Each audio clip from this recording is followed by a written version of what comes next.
Hey guys, tonight we begin with a story about the night 3,000 people disappeared into an abandoned bus garage in South London and emerged at dawn believing they'd glimpsed the future. September 21st, 1991. No alcohol. 3 flickering lights. Security so ruthless you needed to name 6 Chicago DJs just to get past the door.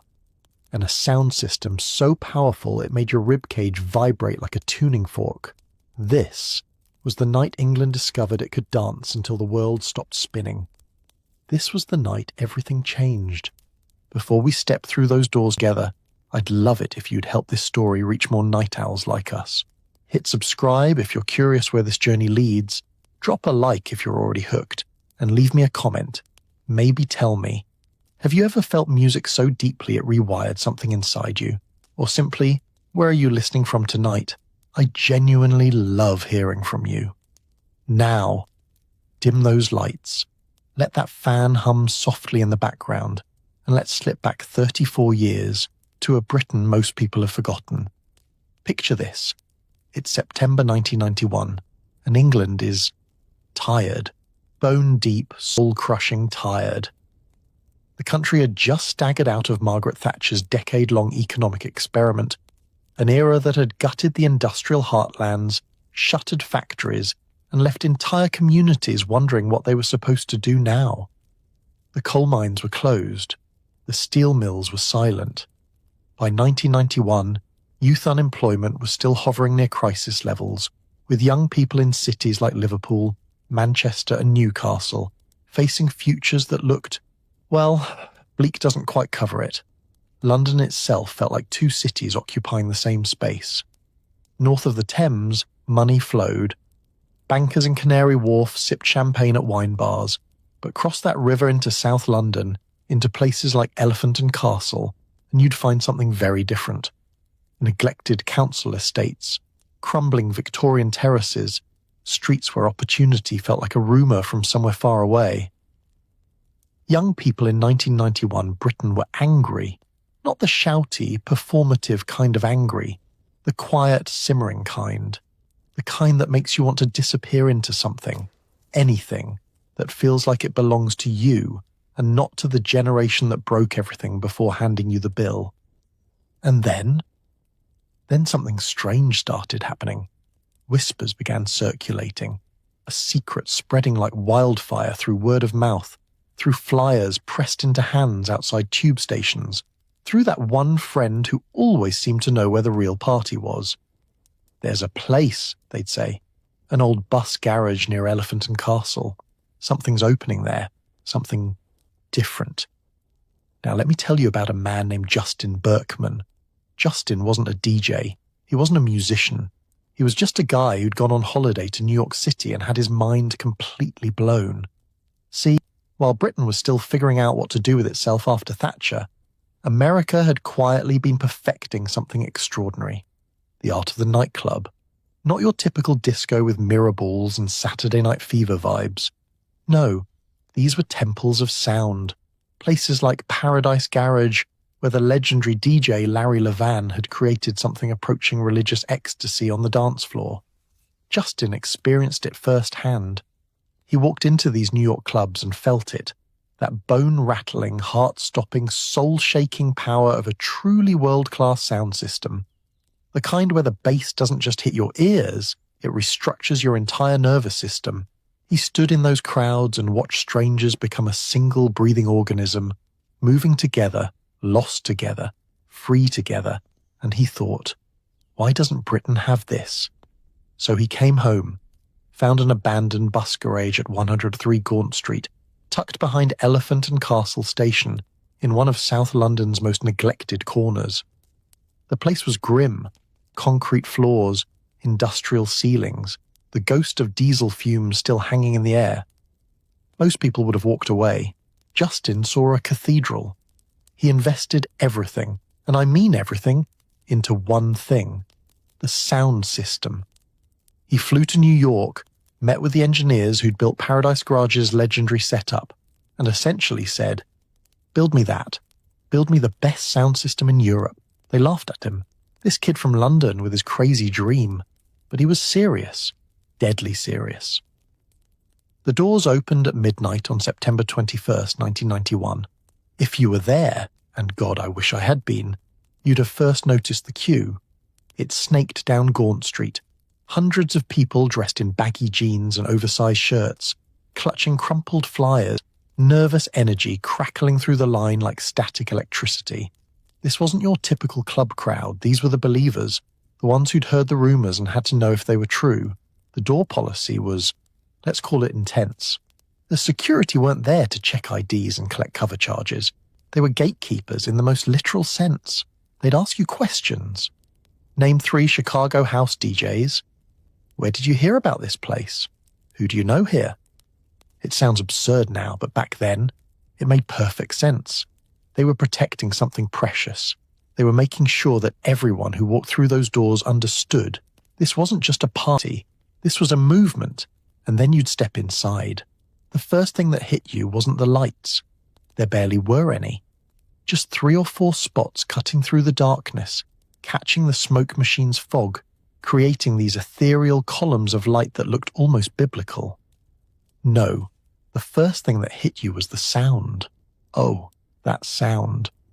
Justin had installed what was then the most powerful club sound system in Europe. We're talking speakers stacked floor to ceiling, a bass rig that could have been used for seismic testing, an audio clarity so perfect you could hear every hi-hat shimmer, every synth sweep, every vocal breath. When the DJ dropped a track, and that first night, it was the legendary Justin Berkman himself behind the decks, you didn't just hear it. You felt it in your chest cavity. Your vision blurred slightly with each bass kick. Your whole body became an instrument, resonating with the music. People talk about religious experiences. This was as close as you could get without actually meeting God. The dance floor was packed, 3,000 bodies moving as one. And here's what made it different from any other club in Britain at that time. There was no alcohol. None. Ministry of Sound was designed around one simple, radical idea. The music was the drug. You didn't need vodka Red Bulls or pints of lager to have a good time. You just needed to surrender to the rhythm, which isn't to say people were completely sober. Let's be honest here. This was 1991, the tail end of what they called the second summer of love, and MDMA, ecstasy, if you prefer, was very much part of the culture. But we'll get deeper into that in a later chapter. For now, just understand. People weren't there to get drunk and sloppy. They were there to feel something, to connect, to escape, and escape they did. As the night wore on, past 2 a.m., past 3, into those strange liminal hours where time stops meaning anything, something magical happened. The barriers between people began to dissolve. Complete strangers were hugging, dancing together, sharing water bottles, making eye contact and grinning like they'd just discovered the meaning of life. Because in a way, they had. For these young Brits, kids who'd grown up under Thatcher's "there's no such thing as society" philosophy, who'd been taught to compete, to hustle, to see everyone else as a threat to their shrinking slice of the pie, this felt revolutionary. Here was a space where it didn't matter if you were from a council estate or a private school, where your job title and bank balance were irrelevant, where the only thing that mattered was whether you could feel the music and lose yourself in the moment. The music itself was a revelation. House music, 4-on-the-floor beats, uplifting piano riffs, soulful vocals, had been bubbling under in Britain for a few years, but most clubs were still playing chart pop and rock. Ministry of Sound was pure, uncompromising. The DJ didn't take requests. You either trusted the journey or you left. And nobody left. As dawn approached, as the first grey light started creeping through whatever cracks existed in that converted bus garage, something shifted. The music slowed down slightly, got deeper, more introspective. This was the chill down, the come down, the moment where 3,000 people collectively realized they'd been dancing for 6 hours straight, and their bodies were starting to remember what exhaustion felt like. But their faces were beatific, transcendent. They'd been somewhere together, experienced something together, and they knew knew in their bones that this was just the beginning. When people finally stumbled out into the South London morning, blinking against the sunlight like nocturnal creatures, Gaunt Street looked different. The grey buildings, the cracked pavement, the same neglected corner of the city they'd walked past 1,000 times before. It all looked different, because they were different. They'd been transformed by sound and light and collective movement into something new. Word spread like wildfire. By the following weekend, the queue was twice as long. Within a month, Ministry of Sound had a 6-week waiting list. Within a year, it would become the template for every super club in Britain, the blueprint for a cultural revolution that would reshape not just nightlife, but British culture itself. But here's what makes this moment so fascinating, so important to understand. Ministry of Sound didn't invent club culture in Britain. It just gave it a permanent home, a temple, a place where the underground could surface without losing its soul, where the revolution could be legitimized without being sanitized. And that revolution? It had been brewing for years, building in warehouses and fields, in illegal raves and secret parties, in the hearts and minds of a generation that refused to accept the grey, joyless future they'd been handed. That night in September 1991 wasn't the beginning of the story. It was the moment the story went mainstream. The moment Britain looked at itself and realised, we can dance, we can feel, we can build cathedrals out of concrete and sound and sweat and turn them into something beautiful. The question was, what would happen next? Would this moment be allowed to grow, to evolve, to change British culture forever? Or would the forces of respectability and control shut it down before it could truly take flight? Well, that's where things get really interesting. Because while Ministry of Sound was opening its doors in South London, something else was happening in the countryside, in fields and warehouses and abandoned airfields. Something wilder, something the government couldn't ignore. But that's a story for the next chapter. For now, just hold on to this image. 3,000 people, dancing in an old bus garage, believing with every fibre of their being that they'd found something worth protecting, something worth fighting for. They had no idea how right they were, and they had no idea what was coming. But let's rewind a bit.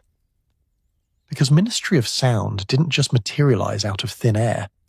The seeds of that revolution, the ones that would eventually bloom into super clubs and all-night raves, were planted 4 years earlier on a very different dance floor, under a very different sky. September 1987. 4 London DJs board a plane to Ibiza for what they think is just going to be a normal lads' holiday. A bit of sun, some beers, maybe a few clubs. Standard stuff. They have absolutely no idea they're about to experience something that will change British culture forever. Let me tell you about these 4 guys. Paul Oakenfold, Danny Rampling, Nicky Holloway and Johnny Walker. They were soul boys, DJs on the London club circuit, spinning rare groove, funk and hip-hop. Good DJs, respected in their scene, but not exactly setting the world on fire.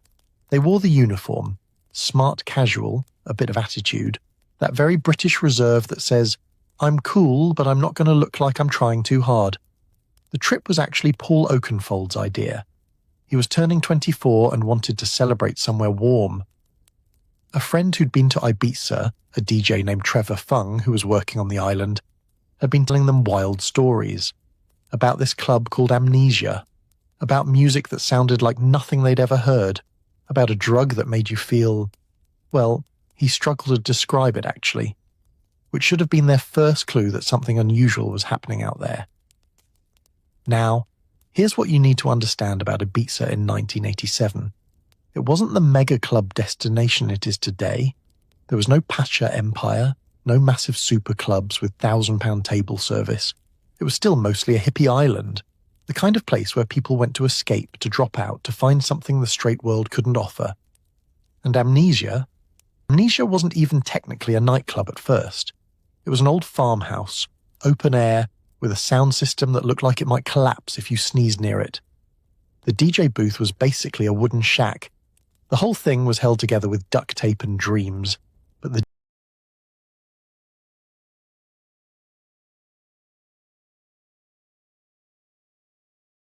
The DJ. His name was Alfredo Fiorito, an Argentine DJ who'd somehow washed up on this Mediterranean island and found his calling. And what Alfredo was doing behind those decks was something the four London lads had never experienced. See, in London, DJs played one genre. You were a soul DJ, or a funk DJ, or a rare groove DJ. You stayed in your lane. But Alfredo didn't believe in lanes. He'd play rock, pop, electronic music, indie, classics, brand new tracks nobody had heard, whatever fit the feeling of the moment. He called it Balearic beat. Others called it insanity. But when you were on that dance floor, under the stars, with the warm Mediterranean breeze carrying the music across the crowd, it made perfect sense. The four London DJs showed up on their first night. I think it was their friend Trevor who took them, and initially they were skeptical. The place looked rough. The crowd was weird. Hippies dancing next to fashionistas, gay couples next to straight ones, locals mixing with tourists, very un-British, very unseparated, and then someone offered them a pill. It's called ecstasy, their friend said.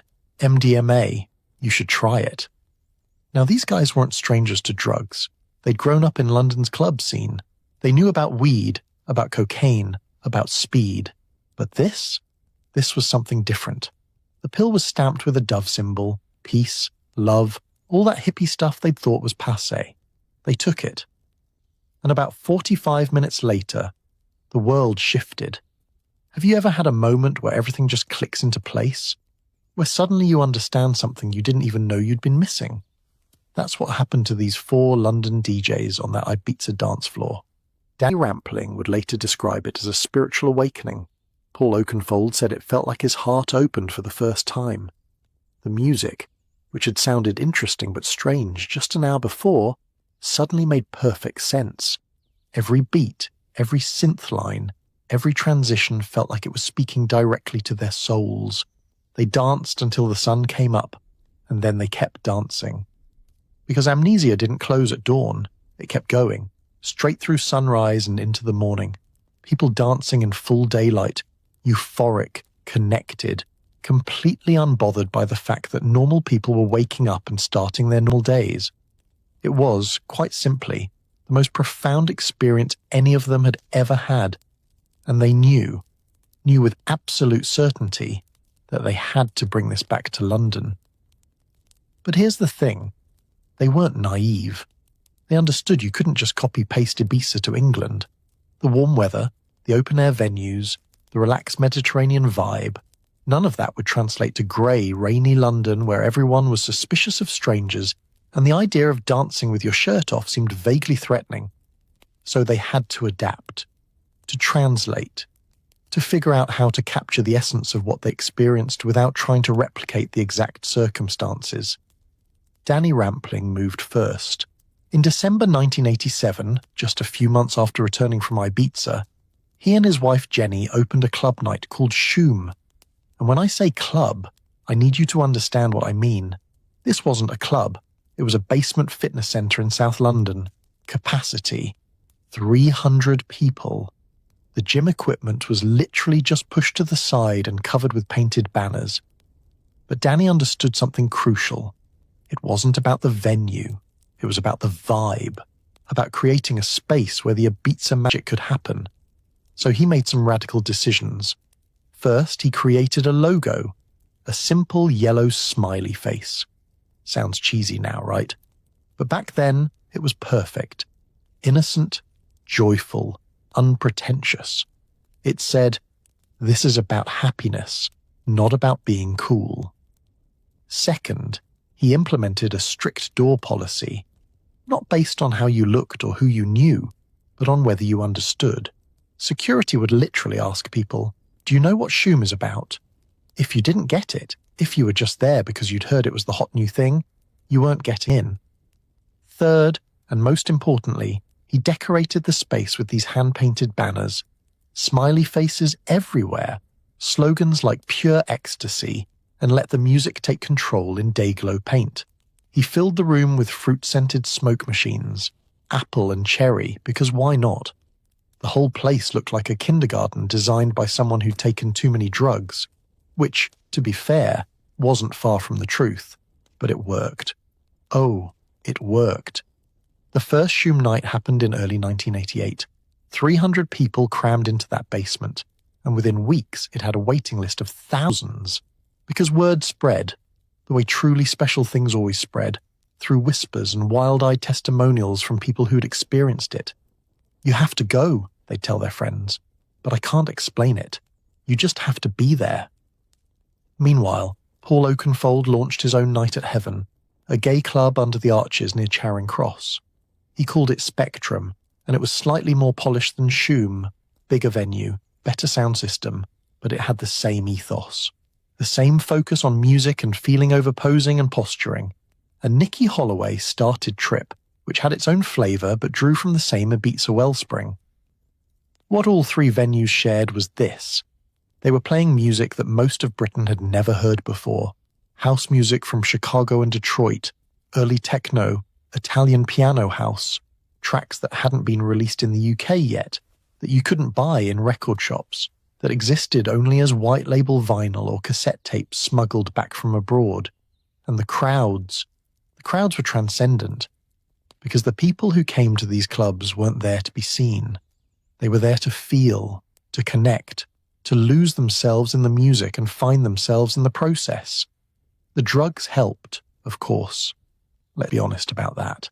MDMA, ecstasy, whatever you want to call it, was central to the experience. It dissolved the barriers between people, made strangers hug, made the music feel like it was rewiring your nervous system, turned a basement fitness center into a portal to another dimension. But here's what's interesting. Unlike cocaine, which made people aggressive and competitive, or alcohol, which made them sloppy and stupid, MDMA made people kind, empathetic, open. It's not called the hug drug for nothing. People would strike up deep conversations with strangers, share their water, look out for each other. The dancers at Shoom and Spectrum weren't trying to pull someone or show off their moves. They were just present, in the moment, part of something bigger than themselves. They called it the second summer of love, because it felt like 1967 all over again. That same spirit of peace and togetherness and radical openness, but set to a four-on-the-floor beat instead of psychedelic rock. By mid-1988, the scene was exploding. More clubs were opening. More DJs were making pilgrimages to Ibiza and returning with records and stories. The yellow smiley face was everywhere, on t-shirts, on flyers, spray-painted on walls. It became the symbol of a movement. But here's where things get complicated, because with growth comes attention, and with attention comes problems. The music these DJs were playing, house music, had a specific sound. Repetitive 4/4 beats, synthesizers, drum machines. It was electronic, mechanical, hypnotic. And to the British establishment, to the tabloids, to the police, to concerned parents, it sounded like nothing so much as the soundtrack to moral decay. Add in the drugs, the all-night dancing, the fact that kids were coming home at noon on Sunday with dilated pupils and idiotic grins, and you had the makings of a full-blown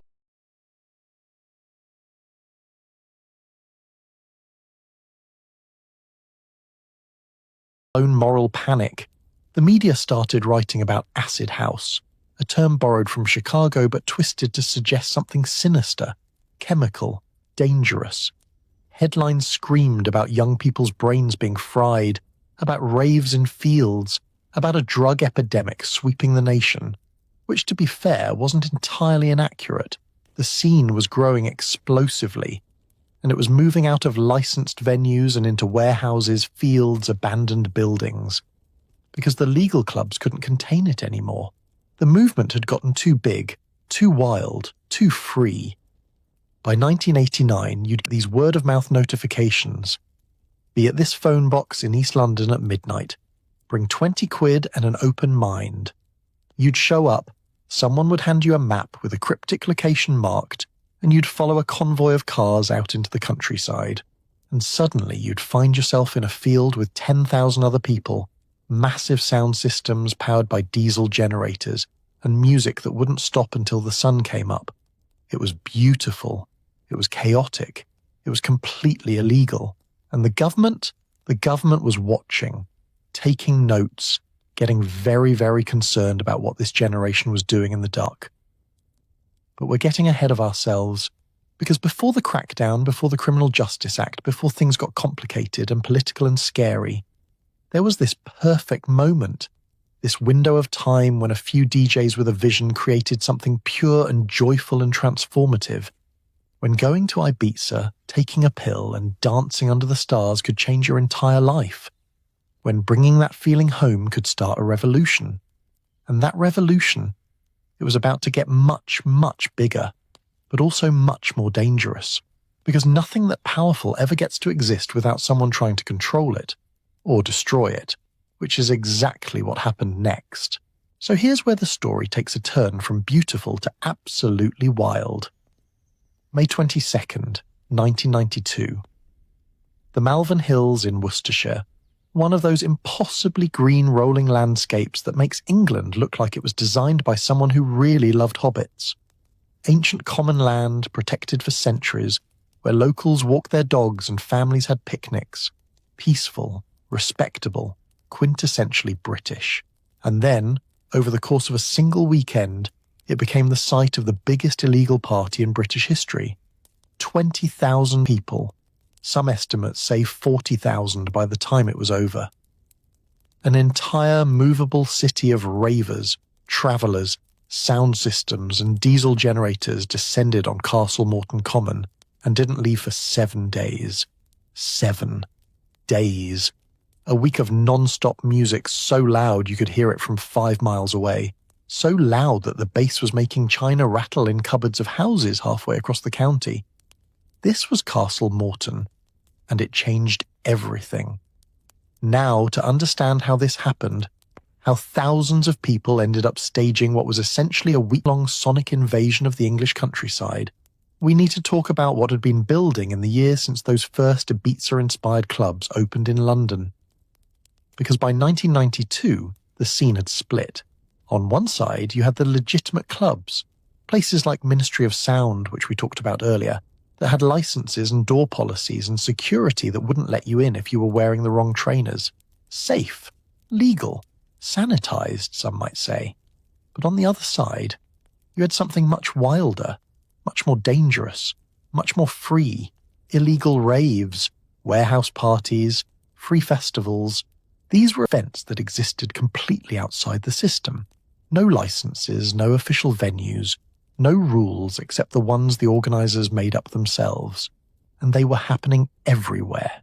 In abandoned factories in East London, in aircraft hangars in the countryside, in empty warehouses that hadn't seen human activity in decades.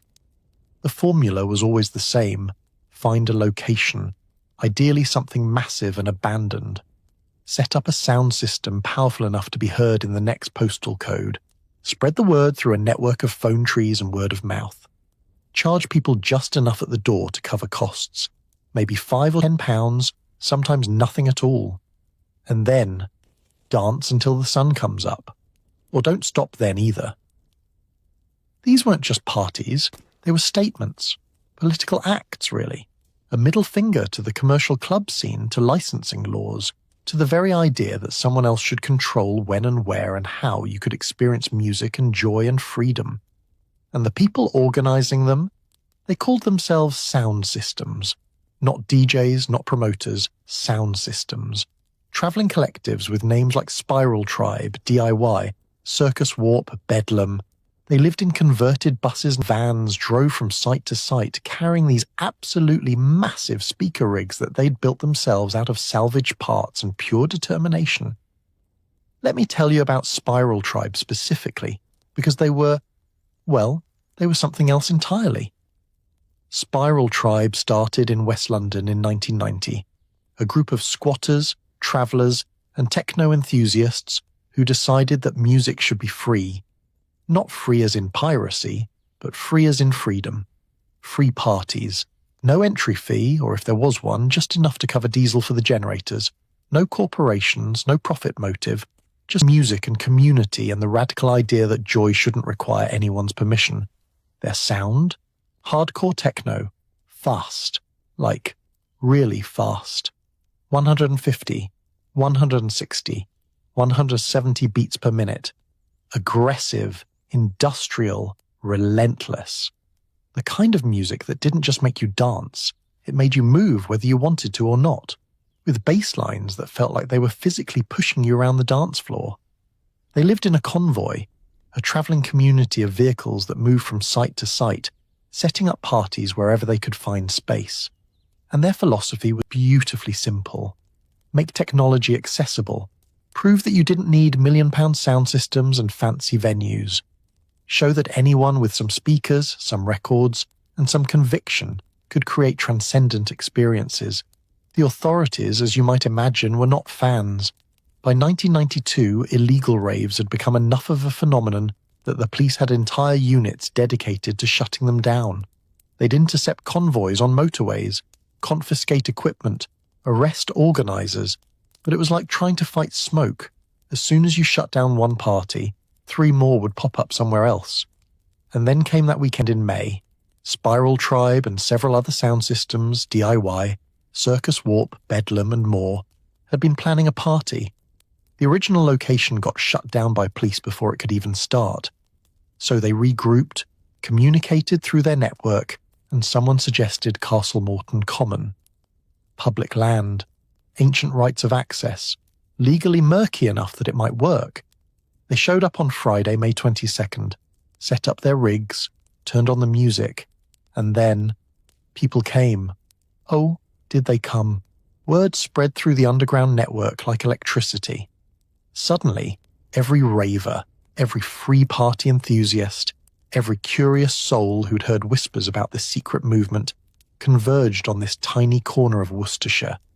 They came in beat-up cars and old vans, they hitchhiked. They took trains to the nearest station and then walked for miles, following the base like a homing signal. By Saturday, there were thousands. By Sunday, tens of thousands. The sound systems were arranged across the common, multiple stages essentially, each pumping out their own flavour of techno and hardcore. If you didn't like the vibe at one, you could wander 100 metres and find something completely different. People set up camps, brought tents, sleeping bags, portable stoves. It wasn't just a rave anymore, it was a temporary autonomous zone, a miniature society existing outside normal rules and structures. People shared food, looked out for each other, created their own economy of barter and goodwill, and the music never stopped. Day and night blended together. Sunrise raves sliding into afternoon sessions, sliding into midnight peak time madness, sliding back into dawn chill out. The sound was so loud, so constant, that people living in villages 5 miles away complained they could hear every beat, could feel their windows vibrating. The police showed up, of course, but what were they supposed to do? Arrest 20,000 people? This wasn't a warehouse where you could block the doors and process everyone systematically. This was open land, protected by ancient common rights that nobody had really tested in the context of a massive techno party. So they watched, circled the perimeter, took notes, seethed basically. Because there was nothing they could really do except wait for it to end. Local residents were divided. Some were horrified. The noise, the chaos, the invasion of their peaceful countryside. They called it a nightmare, a travesty, an assault on decent society. The Malvern Gazette ran headlines that could have been written by someone having a panic attack. Never again, they screamed in their Friday edition. But others were fascinated. Some locals actually came to check it out, walked through the site, marvelled at the sheer scale and energy of what was happening. There are stories of farmers who sold food to ravers, of villagers who helped people with car trouble, of a genuine moment of connection between this wild temporary city and the surrounding countryside. Inside the rave itself, people were having experiences they'd remember for the rest of their lives. Dancing for days straight, not figuratively, literally. Sleeping for a few hours in tents, waking up to the bass still pounding, crawling back out into the morning light and dancing some more, forming friendships with complete strangers, falling in love, having revelations, feeling for maybe the first time in their lives like they were part of something that mattered, something real. Can you imagine?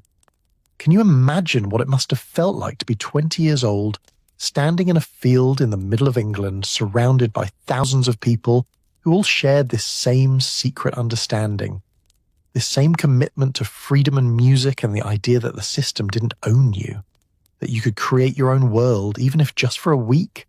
It was pure, it was chaotic, it was beautiful, and it was doomed. Because what the ravers didn't fully understand, couldn't understand in that moment, lost in the music and the movement, was that they just handed the government exactly what it needed. The perfect excuse, the smoking gun, the incident that would allow politicians to do what they'd been wanting to do for years, criminalize this entire culture. By the time the music finally stopped on May 29th, 7 days after it started, the site was a mess. Trash everywhere, burned out cars, the land torn up by thousands of feet and vehicles. The locals who'd been horrified from the beginning felt vindicated. See? This is what these people are. This is what they do. Never mind that many ravers tried to clean up. Never mind that the destruction was partly because there was no infrastructure, no bins, no facilities, nothing planned because it was all spontaneous. The optics were terrible, and the Conservative government led by John Major was watching, taking careful notes, because the May 1992 Conservative Party conference was coming up, and they needed something to energise their base, something to prove they were tough on law and order, something to rally around. Castle Morton gave them that gift-wrapped opportunity. Within months, the Home Secretary Michael Howard stood up at the party conference and announced his intention to introduce new legislation. Legislation specifically designed to make events like Castle Morton impossible, to give police unprecedented powers to shut down raves, confiscate equipment, and arrest organisers. And here's where it gets almost funny, if it weren't so tragic. The law they eventually passed, the Criminal Justice and Public Order Act of 1994, included this absolutely absurd definition.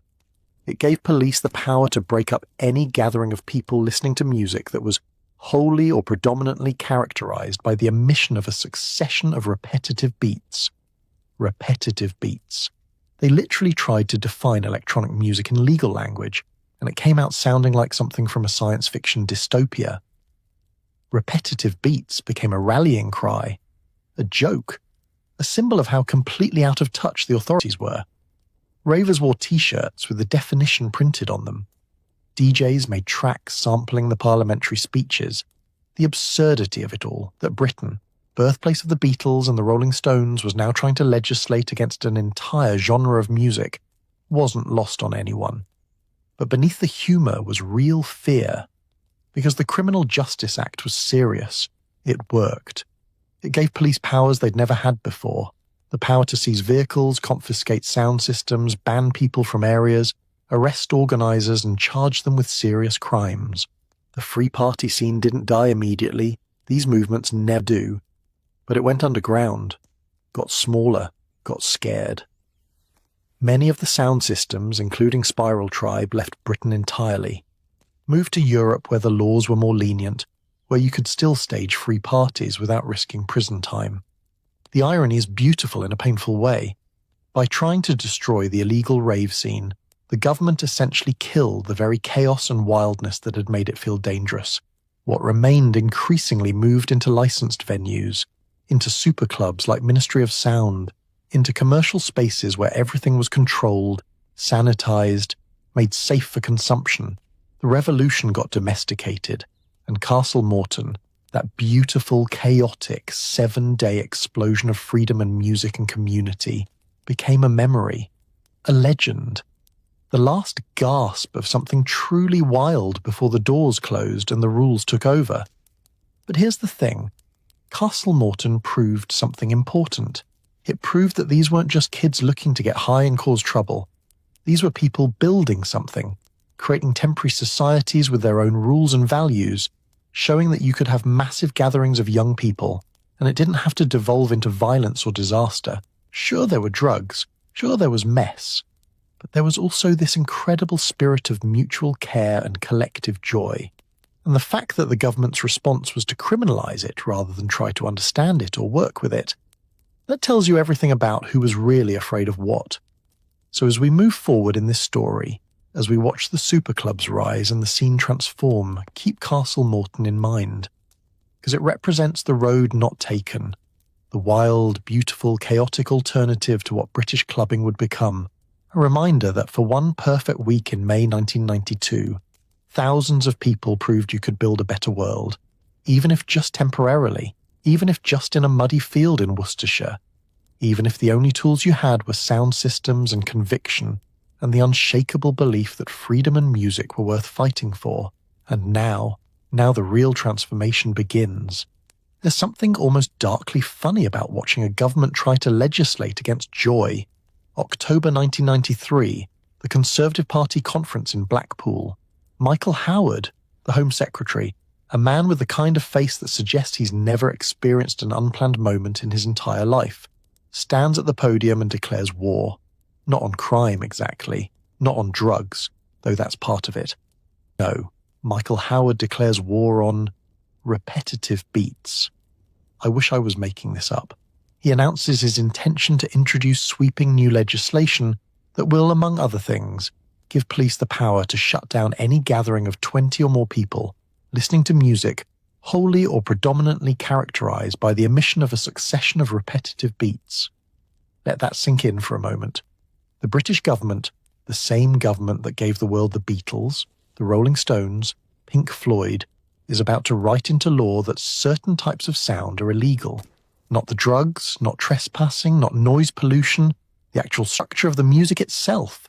It's like something out of a dystopian novel, except it's real. And it's about to reshape British culture in ways nobody could have predicted. The Criminal Justice and Public Order Act, what everyone called the CJB, the Criminal Justice Bill because it sounds less terrifying that way, wasn't born overnight.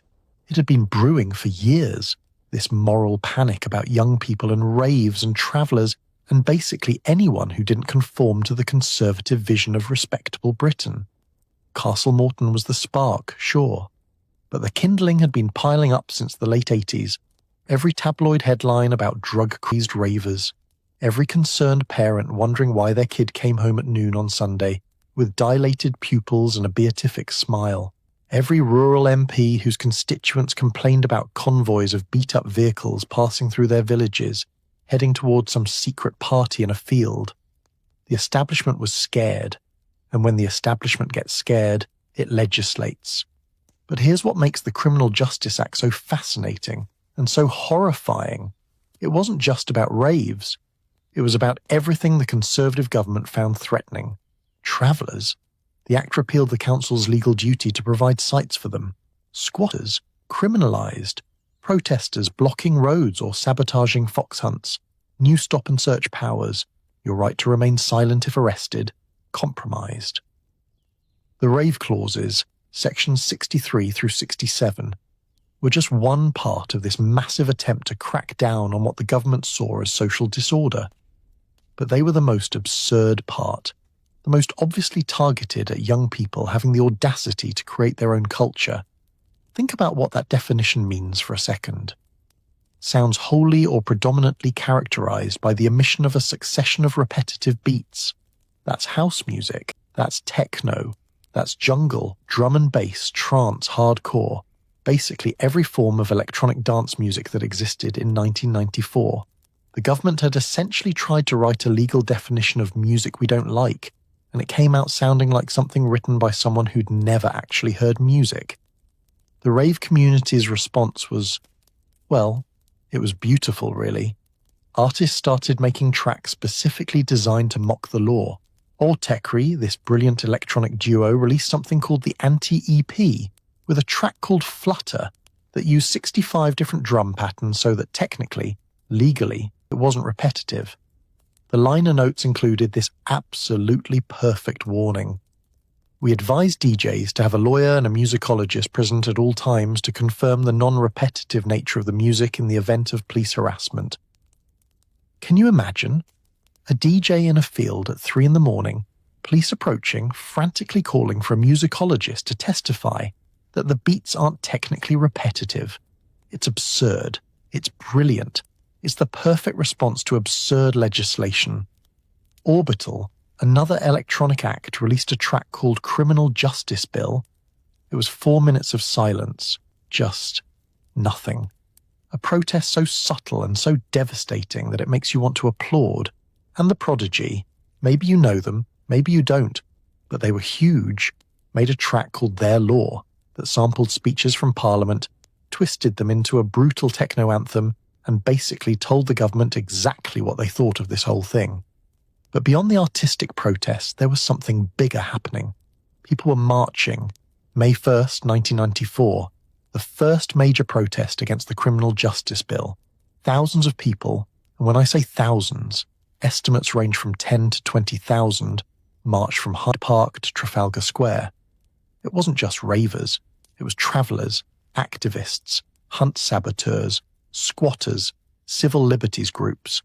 Anyone who saw this bill for what it was, an attack on freedom of assembly, freedom of movement, the basic right to exist outside the narrow boundaries of what the government deemed acceptable.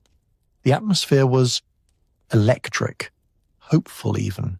People genuinely believed that if they showed up in large enough numbers, if they made enough noise, the government might listen, might reconsider. Sound systems set up in Trafalgar Square. Music blared. Repetitive beats, naturally. People danced in the streets of central London in broad daylight, reclaiming public space, showing that this culture wasn't going to disappear quietly. Tony Benn spoke, a Labour MP, one of the few politicians who actually got it. He talked about civil liberties, about the importance of young people having spaces to gather and express themselves. People cheered. There was this sense of possibility in the air, this feeling that maybe, just maybe, they could stop this thing. They held a second march in July, even bigger, maybe 40, 50,000 people this time. Same route, same energy, but amplified. The government was watching now. The media was covering it. This wasn't just a fringe movement of weird kids in baggy pants. This was a genuine social movement.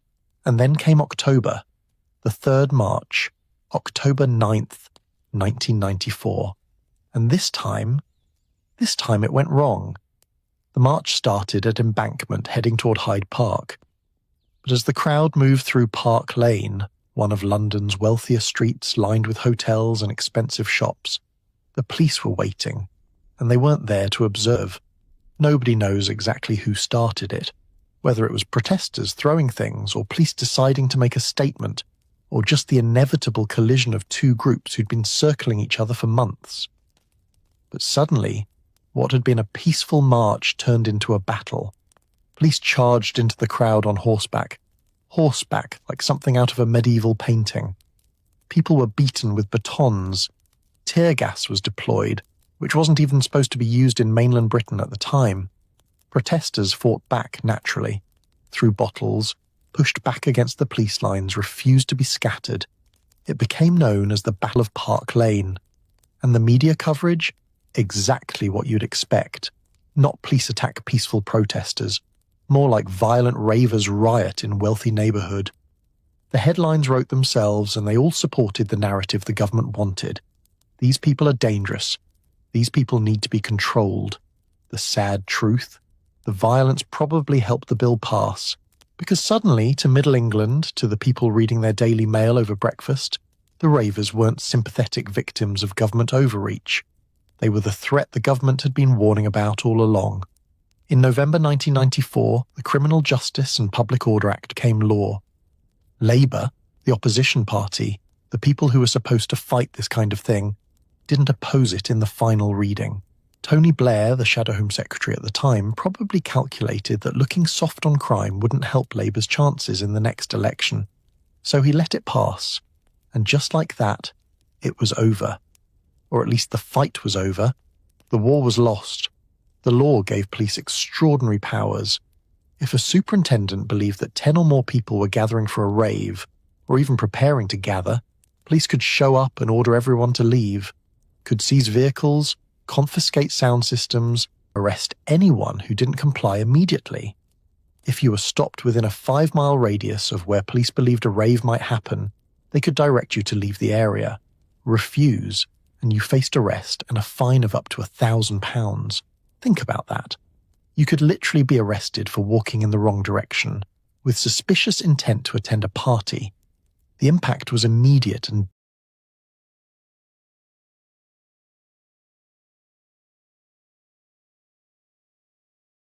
devastating. Sound systems that had been the backbone of the free party scene for years suddenly faced real risk. Get caught setting up, and you'd lose your rig. Equipment worth tens of thousands of pounds, confiscated permanently, face criminal charges, possibly prison time. Some collectives, like Spiral Tribe, left Britain entirely, moved to Europe, to France, to the Czech Republic, to anywhere that wouldn't treat them like criminals for throwing parties. Others went deeper underground, got more cautious, more paranoid. The beautiful chaos of the early 90s, when you could just show up in a field and trust that someone would create magic, was gone. And something else happened. Something more subtle but just as significant. The energy shifted. The scene that had been built on principles of freedom and community and resisting commercialization, it moved into licensed venues, into clubs that played by the rules, that had closing times and security policies and alcohol licenses. The super clubs, places like Ministry of Sound that we talked about earlier, suddenly became the only game in town. Not because they were better, but because they were legal, safe, predictable. The government had succeeded in a way. They'd pushed the chaos into boxes they could control, but they'd also killed something irreplaceable. That wild, untamed spirit that made British rave culture special. The idea that music and community could exist outside the system, that joy didn't require permission from authorities. Was it worth it? The act, I mean. Did it make Britain safer, more orderly? Did it stop young people from taking drugs or staying out all night or creating their own culture? Of course not. People still took drugs, still went to parties, still found ways to dance until dawn. They just did it in spaces that could be taxed and regulated and controlled. The disorder didn't disappear, it just became monetized. But something was lost. Something important. The belief that you could create temporary worlds of your own design, that public space belonged to everyone, that the authorities couldn't tell you how to experience joy. And here's the thing about trying to legislate against culture. It never really works. You can push it underground. You can make it illegal. You can confiscate sound systems and arrest organizers and write absurd definitions of music into law. But you can't kill it. Not really. Because while the free party scene was dying, something else was rising. Those super clubs, those legal venues that the Act inadvertently empowered, they were about to become massive, bigger than anyone imagined. And they'd carry forward elements of the rave dream, the music, the community, the transcendent experiences, even if it was now wrapped in commercial packaging. The revolution didn't die. It just changed shape. And in some ways, that transformation created something equally powerful, if different in character. But we're getting ahead of ourselves again. Because before we can understand the superclub explosion, we need to see what these temples of licensed hedonism actually looked like from the inside. While the government was busy criminalizing repetitive eats, something fascinating was happening in the legitimate club world. A transformation so complete, so unexpected, that it would fundamentally reshape not just British nightlife, but global club culture itself. The superclubs were rising, and they were about to become cathedrals. We've already talked about Ministry of Sound, that converted busgarage in South London, that proved you could create transcendence in a licensed venue. But Ministry wasn't alone. Across Britain, in cities that had been starved of proper club experiences, entrepreneurs were watching what was happening in London and thinking, we can do this too, maybe even better. October 1992, Liverpool. A city still recovering from decades of economic decline, still carrying the wounds of Thatcherism, still trying to figure out what it was supposed to be now that the docks were quiet and the factories were closed. 3 guys, James Barton, Darren Hughes and Andy Carroll, opened a club night at a place called Nation. The venue itself was nothing special. A former cabaret club called Snob's Disco, tucked away in Wolstenholme Square, a part of Liverpool most people tried to avoid after dark. They called it Cream, and on that first night 442 people showed up. 442. That's it. Not exactly a revolution. The second week, numbers dropped. The owners of Nation actually considered cancelling the whole thing because it looked like another failed club night in a city that had seen plenty of them. But something was happening that the numbers didn't capture yet. Those people who did come, they weren't just showing up for a night out. They were experiencing something they'd never felt before in Liverpool. A level of production, of sound quality, of pure, unadulterated commitment to the music that most northern cities simply didn't have access to. See, James Barton had done his homework. He'd been to Ministry of Sound. He'd experienced what a proper sound system could do to a human body and soul. And he came back to Liverpool determined to prove that you didn't need to be in London to have that experience. That a city like Liverpool, working class, post-industrial, written off by most of the country, could create something world-class. Within months, Cream wasn't just full. It had waiting lists. People were travelling from Manchester, from Leeds, from all across the north of England just to dance in this basement club in one of Liverpool's roughest neighbourhoods. Students were choosing which university to attend based partly on whether it would give them easy access to Cream on Saturday nights. Think about that for a second. Life-changing educational decisions being influenced by a club night. That's power. What made Cream different? Part of it was the music. Resident DJs who actually understood house music, guest spots from international legends, a commitment to quality over commercialism. But the bigger thing, the thing that really set Cream apart, was the philosophy. Cream positioned itself as the anti-Ministry. Where Ministry was slick and corporate and slightly intimidating, Cream was for the people. The door policy wasn't about who you knew or what you wore, it was about whether you came to dance. The crowd was a mix of students and dock workers, art school kids and builders, gay and straight, all united by this shared understanding that Saturday night at Cream was sacred. They created a logo, a simple design that looked like a propeller or a tripod, clean and distinctive, and people started getting it tattooed on their bodies, permanently marking themselves as part of the Cream family. When was the last time you heard of people getting a nightclub logo tattooed on their skin? By the mid-90s, Cream had evolved from a club night into a cultural phenomenon. They launched a record label, started putting out compilation albums that sold hundreds of thousands of copies. Cream anthems became the soundtrack to an entire generation's Saturday nights. They were hosting their own festivals, Creamfields, which would eventually become one of the biggest dance music festivals in the world. But Cream wasn't the only superclub transforming British nightlife. Up in Sheffield, a steel city that had been gutted even worse than Liverpool when Thatcher killed the industry, something equally remarkable was happening. 2 guys named Simon Rain and Scott Bond decided to throw a party. They called it Gate Crasher. The first event was in Birmingham in 1993, just a one-off thing at a place called the Tardebigge Engine House. But they kept doing it, kept refining it, kept building this thing that was becoming bigger than they'd imagined. And in 1997, they found their home, an old steelworks factory called the Republic, right in the heart of Sheffield. The Republic was, well, it was perfect in its imperfection. Industrial, raw, still carrying the ghosts of Sheffield's manufacturing past. They converted it into a temple of trance music, and when I say temple, I mean that literally. The production design was insane. Triple DJ booths, laser systems that could have been used in military targeting, a raised walkway that let you look down on the dance floor like you were surveying an ocean of movement. And the crowd, the Crasher Kids, they called themselves. They dressed like they were from another planet. Fluorescent colours, platform shoes, hair dyed in shades that didn't exist in nature. The door policy was notoriously strict, but it wasn't about looking expensive. It was about looking interesting, looking like you understood that going to Gatecrasher wasn't just a night out, It was a commitment to transcendence through trance music. Judge Jules was the resident DJ. And if you don't know Judge Jules, just understand, the man was a priest.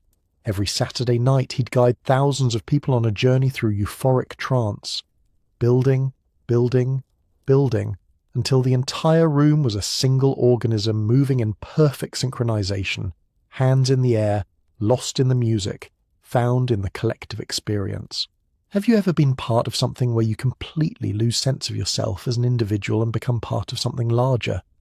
Where the boundaries between you and the person next to you just dissolve? That's what Gatecrasher did, every week, for thousands of people.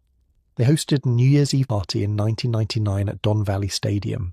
25,000 people showed up to dance in a portable structure that held a Guinness World Record for being the largest portable event venue ever constructed. 25,000 people in Sheffield in December, dancing to trance music as the millennium changed over. The superclubs weren't just venues, they were brands, identities, tribes. You weren't just someone who went to Ministry or Cream or Gatecrasher. You were a Ministry person, a Creamhead, a Crasher kid. It defined you. Your friends knew which club was yours. Your wardrobe reflected it. Your music collection was shaped by it. And the clubs understood this. They merchandised aggressively, not in a cynical way, but in a way that recognized people wanted to carry this identity beyond Saturday night. T-shirts, hoodies, bags, even jewellery with club logos. People wore them proudly, like uniforms of their chosen tribe. The economics of it all was staggering. A successful superclub night could generate hundreds of thousands of pounds in a single weekend. Not just from entry fees, though those weren't cheap, often 15 to 20 quid, which was real money in the 90s, but from drinks, from merchandise, from the record labels and compilation albums. Ministry of Sound became a media empire. The club was almost secondary to the brand. They had radio shows, TV partnerships, international franchises. You could go to Ministry of Sound nights in Tokyo, in Sydney, in New York. The little bus garage in South London had become a global phenomenon. But here's what's interesting about the superclub era. It was built on a paradox. These clubs existed because the government had made the illegal rave scene too risky. They were the compromise, the way you could experience that same sense of community and transcendence and musical journey, but within a framework that the authorities could monitor and control. Yet they maintained something of the original spirit. The commitment to the music, the sense that this was about more than just getting drunk and trying to pull someone, the understanding that a really good club night was a spiritual experience, not just entertainment. The sound systems were crucial to this. These clubs invested fortunes in their audio setups, not just loud, but clear. You could stand right next to the speakers and not have your ears damaged because the systems were so precisely calibrated. The bass would hit your chest without distorting. The hi-hats would shimmer in the upper frequencies. Every element of the mix was perfectly separated, perfectly present. And the architecture mattered too. These weren't just boxes with speakers. They were designed spaces, high ceilings to let the sound breathe, strategic placement of bars and chill-out areas, lighting rigs that could transform the mood in an instant. Even the queuing experience was considered, because waiting in line for 2 hours in British weather was part of the ritual, and the clubs understood that building anticipation was part of the magic. The DJs became high priests in these temples. They weren't just playing records, they were guiding journeys.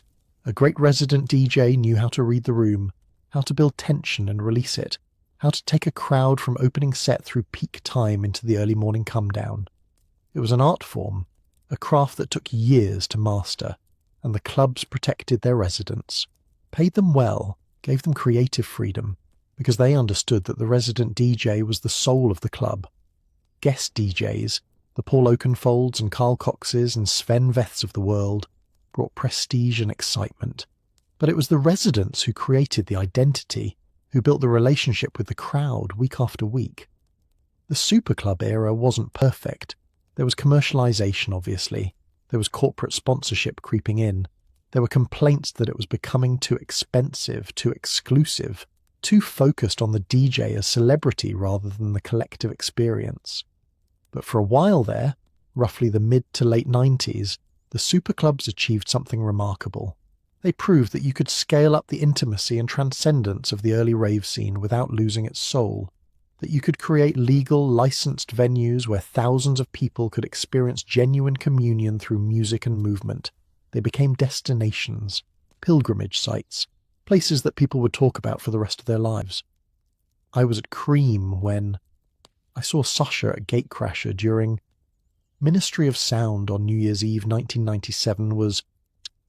These weren't just nights out. They were defining moments in people's lives. First kisses on dance floors, friendships forged in chill-out rooms, revelations experienced while lost in the music, life-changing conversations while coming down at sunrise. The superclubs gave British youth something they desperately needed, a sense of belonging, a community, a space where they could be fully themselves without judgment, where it didn't matter what your job was, where you came from, or who you loved, where the only thing that mattered was whether you could feel the music and lose yourself in the collective moment. And in doing so, they created a template that would influence global club culture for decades to come. Every major city in the world now has clubs that trace their lineage back to these British superclubs. The focus on sound quality, on production design, on creating an experience rather than just playing music, all of that comes from this era. But of course, nothing gold can stay. The superclubs were about to face their own challenges, competition from each other, the changing tastes of clubbers, the relentless commercialization that would eventually strip away some of the magic. And then there was the question nobody wanted to ask.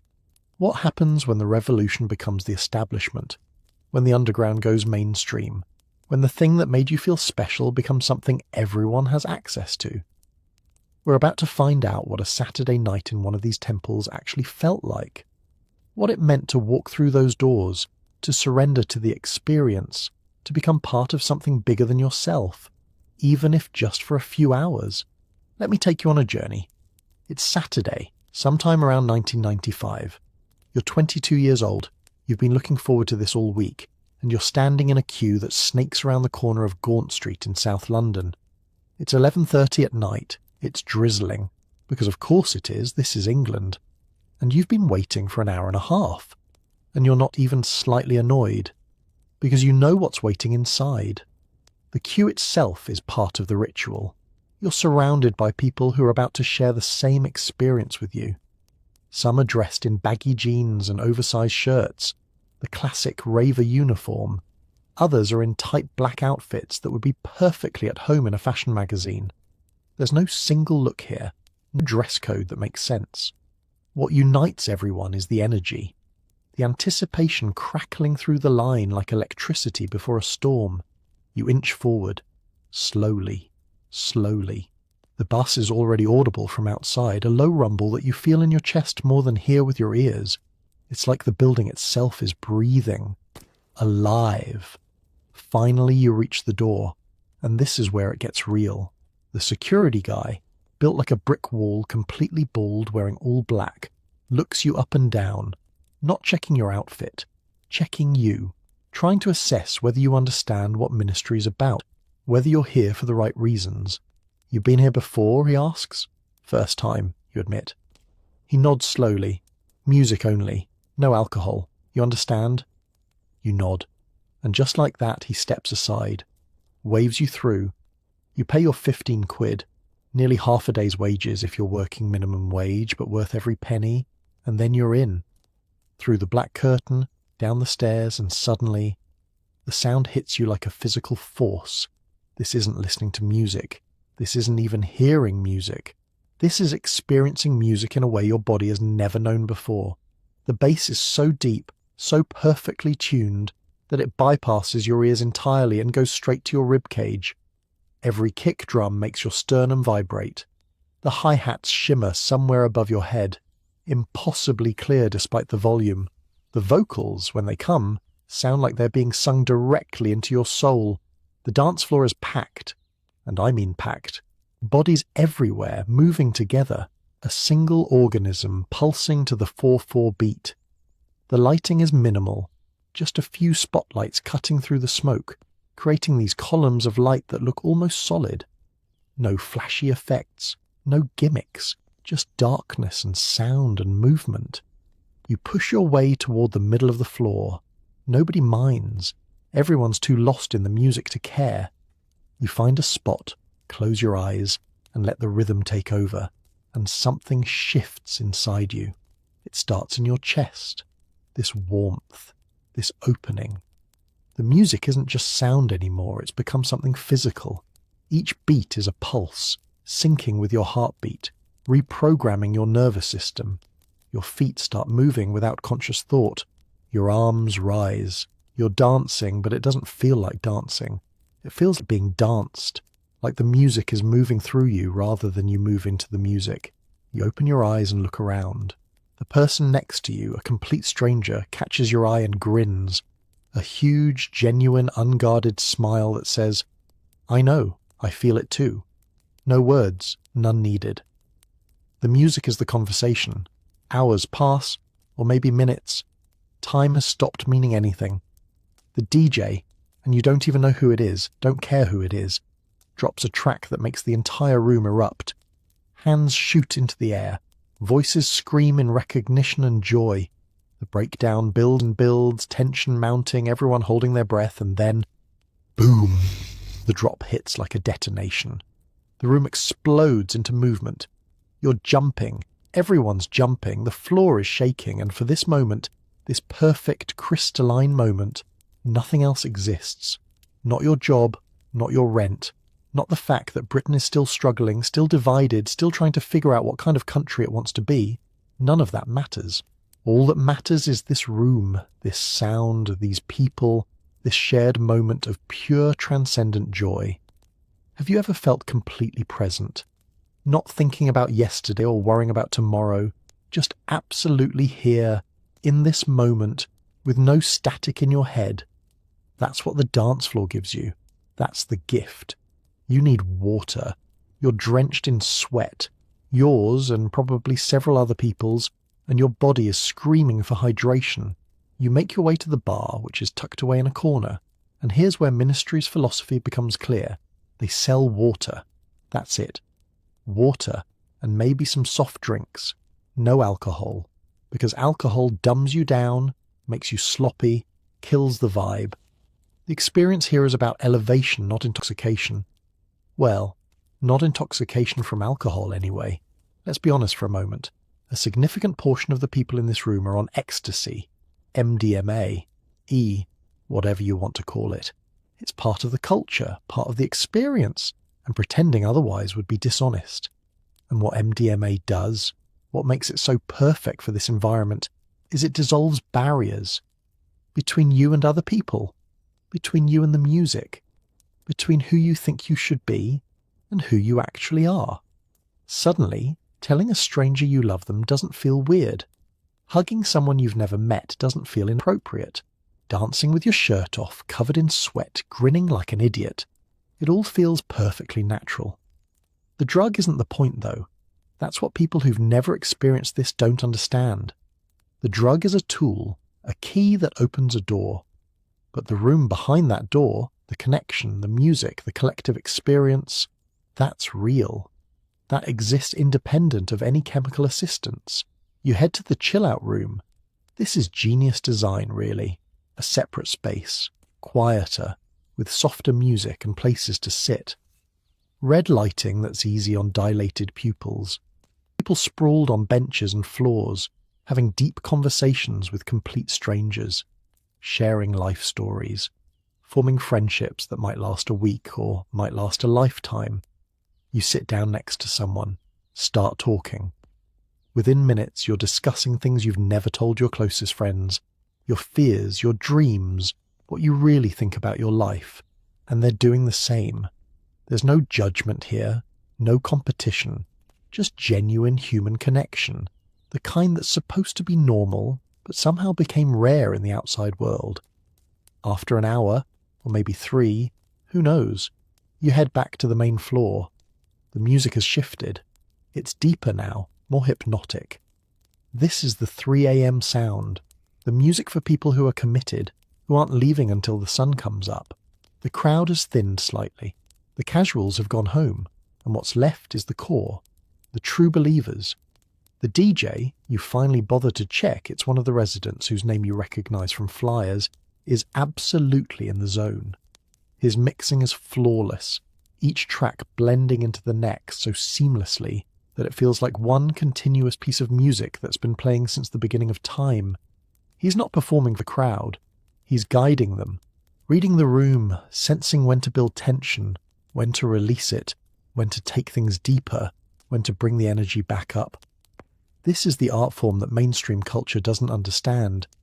DJing isn't just playing records, it's conducting an orchestra where the instruments are human bodies and emotions and the shared energy of a room.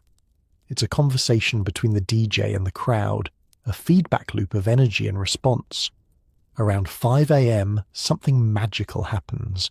The music shifts again, slower, more emotional. Dawn is approaching and everyone in the room knows it. There's this bittersweet quality to these final hours. You don't want it to end, but you also know it has to. The ephemeral nature is part of what makes it precious. People are hugging, exchanging numbers, making plans to meet here again next week. Some are crying, not from sadness, but from overwhelming emotion, from gratitude for this experience, for this community, for this temporary refuge from a world that often feels cold and harsh and indifferent. And then, finally, inevitably, the music stops. The lights come up. Harsh fluorescent reality. You blink, adjusting to the brightness, suddenly aware of how you must look. Drenched in sweat, hair plastered to your head, clothes clinging to your body. Exhausted in a way that feels earned, honest.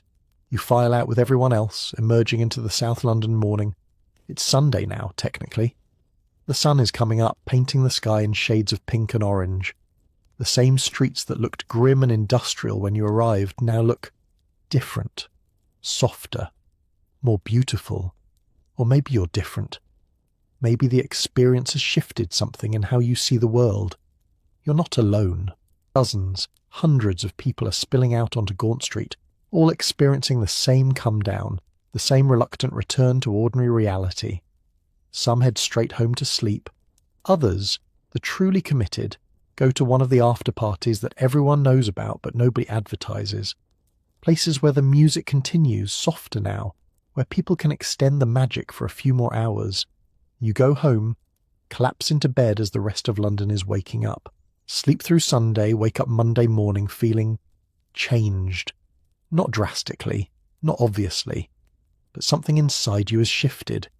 You've touched something real. You've been part of something that mattered, and you know, absolutely know, that you'll be back next Saturday. Back in the queue, back down those stairs, back into that darkness and sound and connection. Because once you've experienced it, once you've felt what it's like to truly lose yourself and find yourself simultaneously, ordinary life feels a little bit duller, a little bit less. That's what the superclubs understood. They weren't just selling a night of entertainment. They were selling transcendence. They were creating spaces where ordinary people could have extraordinary experiences, where a bus garage in South London or a former steel factory in Sheffield could become a portal to something approaching the sacred. But of course, with great power comes great scrutiny, and not everyone was having the beautiful transformative experience we just walked through. Some people were having very different nights, dangerous nights, tragic nights, and those stories were about to change everything. November 11th, 1995. Somewhere in Essex, a girl named Leah Betts is celebrating her 18th birthday with friends. She's excited. It's a milestone, that magic number that means you're officially an adult in Britain. She's got her A-levels coming up, university plans, a whole future stretching out ahead of her like an open road. Someone offers her a pill, an ecstasy tablet stamped with a white dove, the symbol of peace. She takes it. One pill, her first time, and 5 days later, she's dead. I need you to sit with that for a moment. Because Leah Betts' death didn't just devastate her family, it changed the entire conversation around rave culture in Britain. It became the defining moment. The story that parents pointed to when they warned their kids about clubs and drugs and staying out all night. The face on 1,000 anti-drug posters. But here's what makes her story so complicated, so tragic, and so misunderstood. Leah Betts didn't die from ecstasy. Not directly, anyway. The inquest revealed something that the initial media coverage buried on page 5. Leah had consumed approximately 7 litres of water in 90 minutes. 7 litres. That's nearly 2 gallons. She'd been following advice she'd heard. Stay hydrated, drink water, that's what ravers do. But she hadn't been dancing. She was at home, sitting with friends, and her body couldn't process that much liquid that quickly. She died of water intoxication.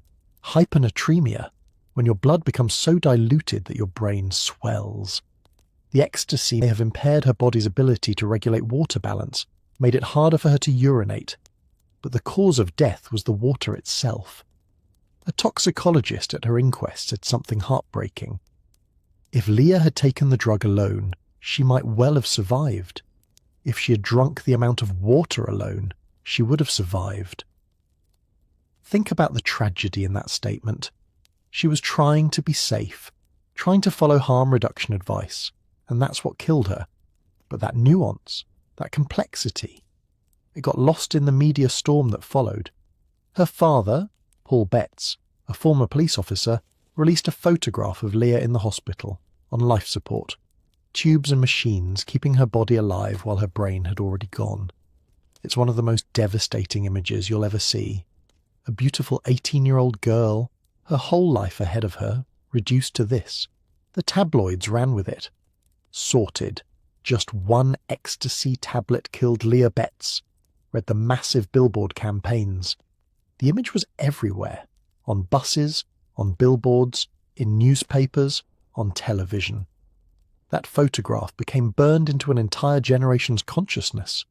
The message was clear and unambiguous. Ecstasy kills. 1 pill can end your life. Stay away from clubs. Stay away from raves. Stay away from this dangerous underground culture that's corrupting British youth. It sparked a moral panic unlike anything the dance scene had seen before. Because Leah wasn't from a council estate. She wasn't a dropout or a troublemaker. She was middle class, well-educated, from a stable family. Her father was a police officer. Her stepmother was a health promotions officer whose job was literally to visit schools and teach kids about drug safety. If it could happen to a girl like Leah Betts, the media narrative went, it could happen to anyone's daughter. And that's when the conversation around MDMA became impossible to have, honestly.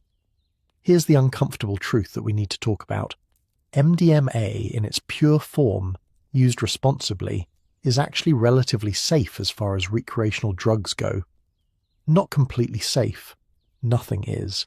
But statistically, you're more likely to die from horse riding accidents than from pure MDMA use. That's not me saying it. That's what the data shows. But relatively safe and perfectly safe are very different things.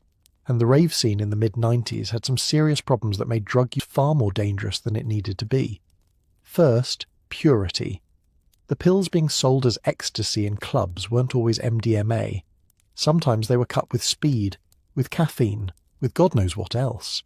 You had no idea what you were taking. It was Russian roulette in pill form. You trusted your dealer, trusted your friends, trusted luck. Second, education. The harm reduction information was inconsistent and often wrong. Drink lots of water became the mantra, but nobody explained how much was too much. Nobody talked about electrolytes, about taking breaks, about recognizing the signs of hypothermia or water intoxication. It was all word of mouth, playground wisdom, advice passed from one inexperienced person to another. Third, environment. Some clubs got it right. Ministry of Sound with its chill-out rooms, water stations, trained medical staff on standby. But plenty of venues were just trying to pack in as many bodies as possible, crank up the heat to sell more drinks, and hope nothing went wrong. And fourth, prohibition itself. Because MDMA was illegal, there was no regulation, no quality control, no way to test what you were taking. If it had been legal and regulated, if people could have bought pharmaceutical-grade MDMA and received proper education about safe use, how many deaths could have been prevented? but suggesting that in the wake of Leah Betts's death, you'd be crucified. The conversation became binary. Drugs are evil, or you're pro-drugs and don't care about dead teenagers. No middle ground, no nuance. The thing is, for millions of people, MDMA was exactly what they said it was, a tool for connection. The hug drug, the empathy molecule. It dissolved the walls that British culture had spent centuries building. The reserve, the emotional distance, the stiff upper lip that made genuine vulnerability and connection nearly impossible. On MDMA, you could tell a stranger you loved them and mean it. You could hug someone you just met and feel genuine affection. You could dance without self-consciousness, laugh without restraint, cry without shame. It broke down the barriers between people and created moments of genuine human intimacy that many found transformative. Does that sound like I'm glorifying it? I'm not. I'm trying to explain why, despite the risks, despite the deaths, despite the moral panic and the billboard campaigns, young people kept taking it. Because for many of them, it offered something they couldn't find anywhere else in British society. Permission to feel deeply, to connect authentically, to experience joy without reservation. The rave scene understood this on some level. That's why the better clubs started implementing harm reduction measures. Water stations, free water, always available, because charging for water kills people. Chill-out rooms where overheating dancers could cool down. Trained staff who knew the difference between someone having a good time and someone in medical distress.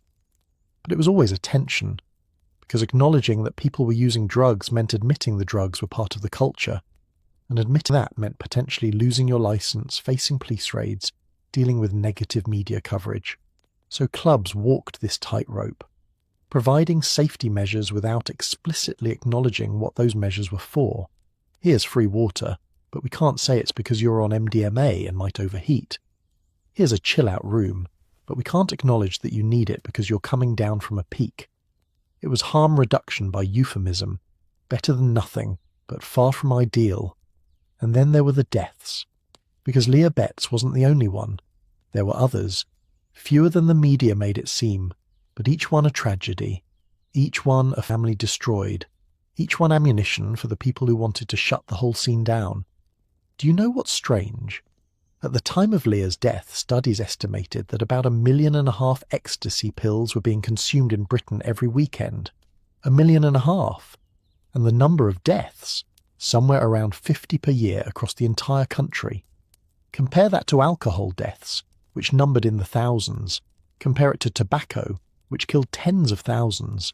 But those were legal, socially acceptable, advertised on billboards and sold in supermarkets. The hypocrisy was staggering. But grief and fear don't care about statistics, and the image of Leah Betts on life support was more powerful than any number could ever be. After her death, there was a renewed push for prosecution.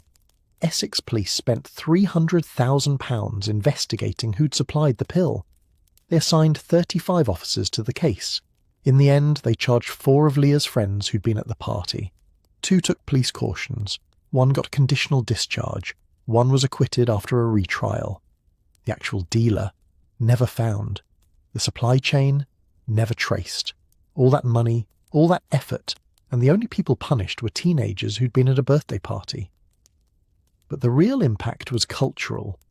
The sorted campaign, those billboards with Leah's image, became ubiquitous. They were funded by advertising companies, some of whom had interesting clients. Brewing companies, for instance, energy drink manufacturers who positioned their products as a substitute for taking ecstasy. The alcohol industry had noticed that ecstasy use was cutting into their profits. Young people who were taking MDMA weren't buying rounds at the bar. They were drinking water instead of beer. The clubs that had gone music only, no alcohol, were threatening an entire economic model. So yes, there was genuine concern about young people's safety. But there was also money and politics and moral grandstanding all mixed up together. And in the middle of it all were kids just trying to have a good time, trying to find connection and meaning and transcendence in a world that offered precious little of any of those things. The rave scene's relationship with MDMA was always complicated. It wasn't just about getting high, it was about what the drug enabled. The music felt more profound. The connection felt more real. The experience of losing yourself in collective movement felt more transcendent. But it came with risks, real risks, and the scene struggled to acknowledge those risks without undermining the experience itself. How do you say this drug makes the music better, while also saying, but it might kill you? How do you promote harm reduction without admitting that harm is possible? In the end, Leah Betts's death forced a reckoning that the scene probably needed but wasn't ready for. It made harm reduction less taboo. It made clubs take safety more seriously. It probably saved lives, even as it ended the career of many venues and parties who couldn't navigate the increased scrutiny. But it also poisoned the conversation, made it impossible to talk honestly about drugs and culture and risk and reward, turned everything into a moral panic when what was needed was education and honesty and compassion. And here's what hardly anyone talks about. Leah's death happened at home, not at a club. She wasn't dancing. She wasn't in the environment where harm reduction measures existed. She was with friends who didn't know what they were doing, following advice that was well-intentioned but incomplete. If she'd been at a proper club, one with trained staff, with clear information about hydration, with people who understood the signs of water intoxication, might she have survived? We'll never know, but it's worth considering. The chemistry of connection that MDMA offered came with a price. For most people, that price was just money and a day spent recovering. But for some, for Leah and others like her, the price was everything. And that's the tragedy we still haven't figured out how to talk about honestly. Because the conversation requires nuance, requires admitting that something can be both wonderful and dangerous, that people can make informed choices about risk, that prohibition might cause more harm than it prevents. But those conversations, they're still hard to have, even now, decades later. The superclubs continued, the music evolved, the scene adapted, but it was never quite the same after Leah Betts.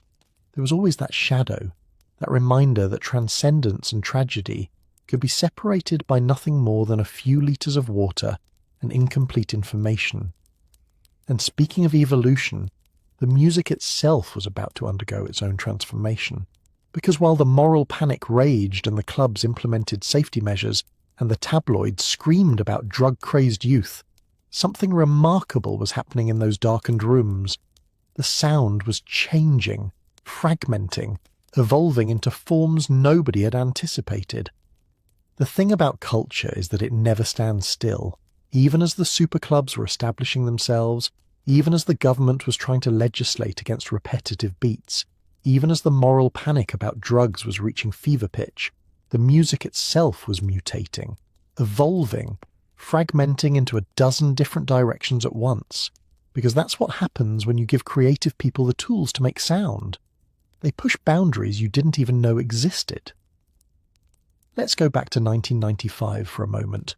Walk into Ministry of Sound on a Saturday night and you'd hear house music, that four-on-the-floor beat, those piano riffs, those soulful vocals that made you feel like you were in a church of sound. Beautiful, uplifting, perfect for those transcendent moments we talked about earlier.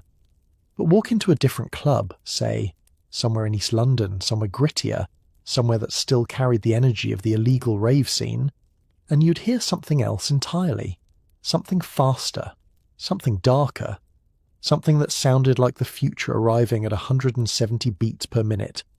They called it jungle, and it was unlike anything British music had ever produced. Jungle didn't come from nowhere. It had roots in the hardcore rave scene of the late 80s, in the breakbeat music that DJs had been experimenting with since the beginning.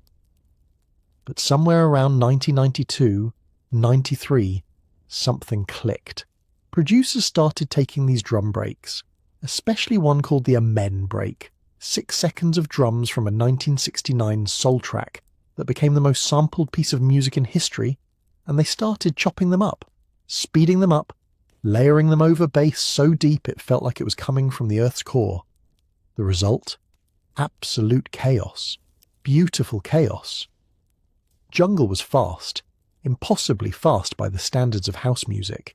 Where house sat comfortably at 120, 130 beats per minute, Jungle was racing along at 160, 170, sometimes faster. The drums were intricate, syncopated, constantly shifting and breaking and reforming.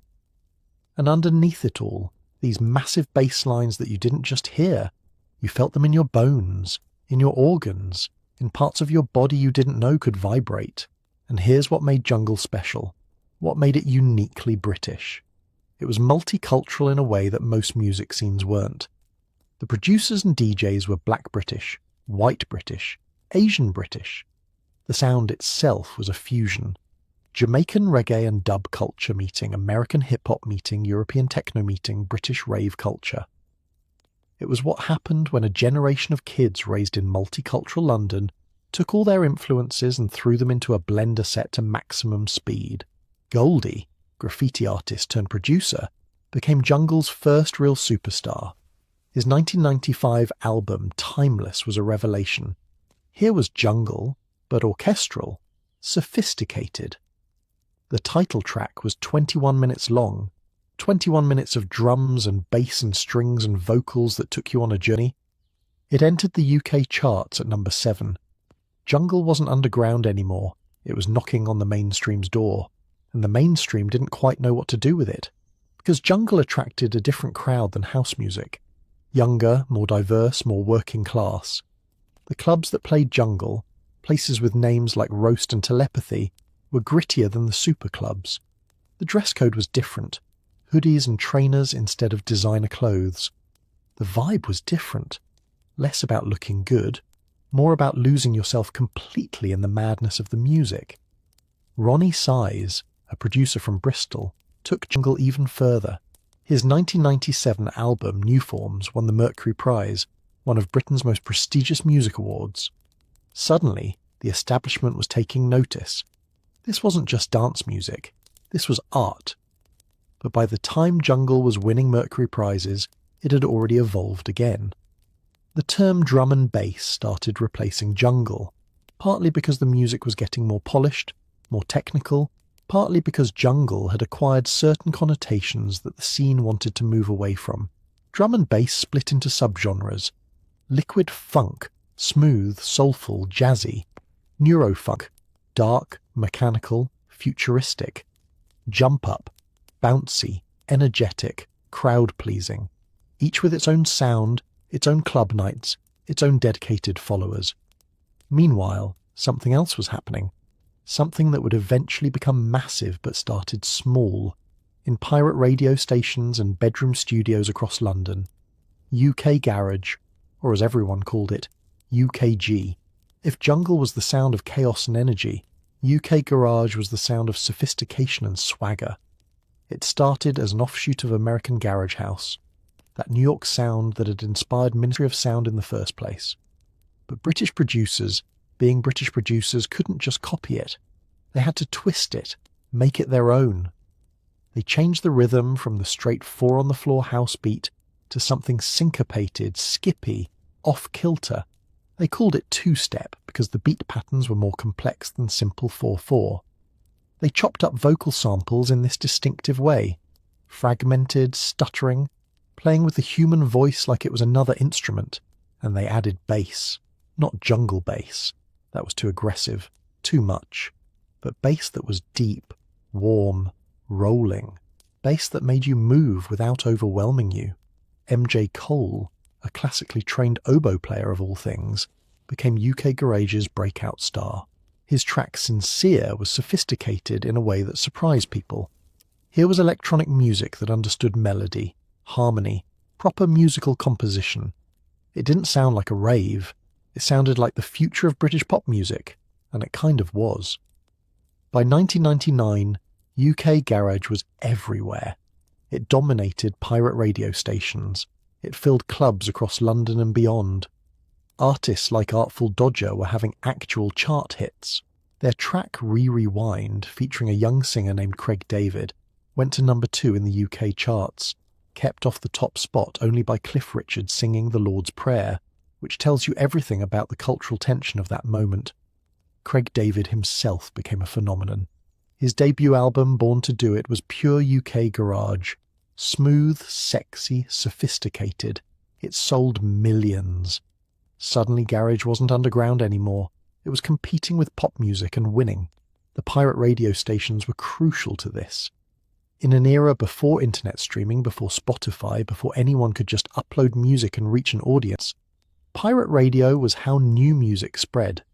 Stations like Rinse FM, Deja Vu, Freeze FM, broadcasting illegally from tower blocks across East London, playing the latest dub plates, one-off vinyl pressings that only the DJs had, exclusive tracks that wouldn't be commercially released for weeks or months.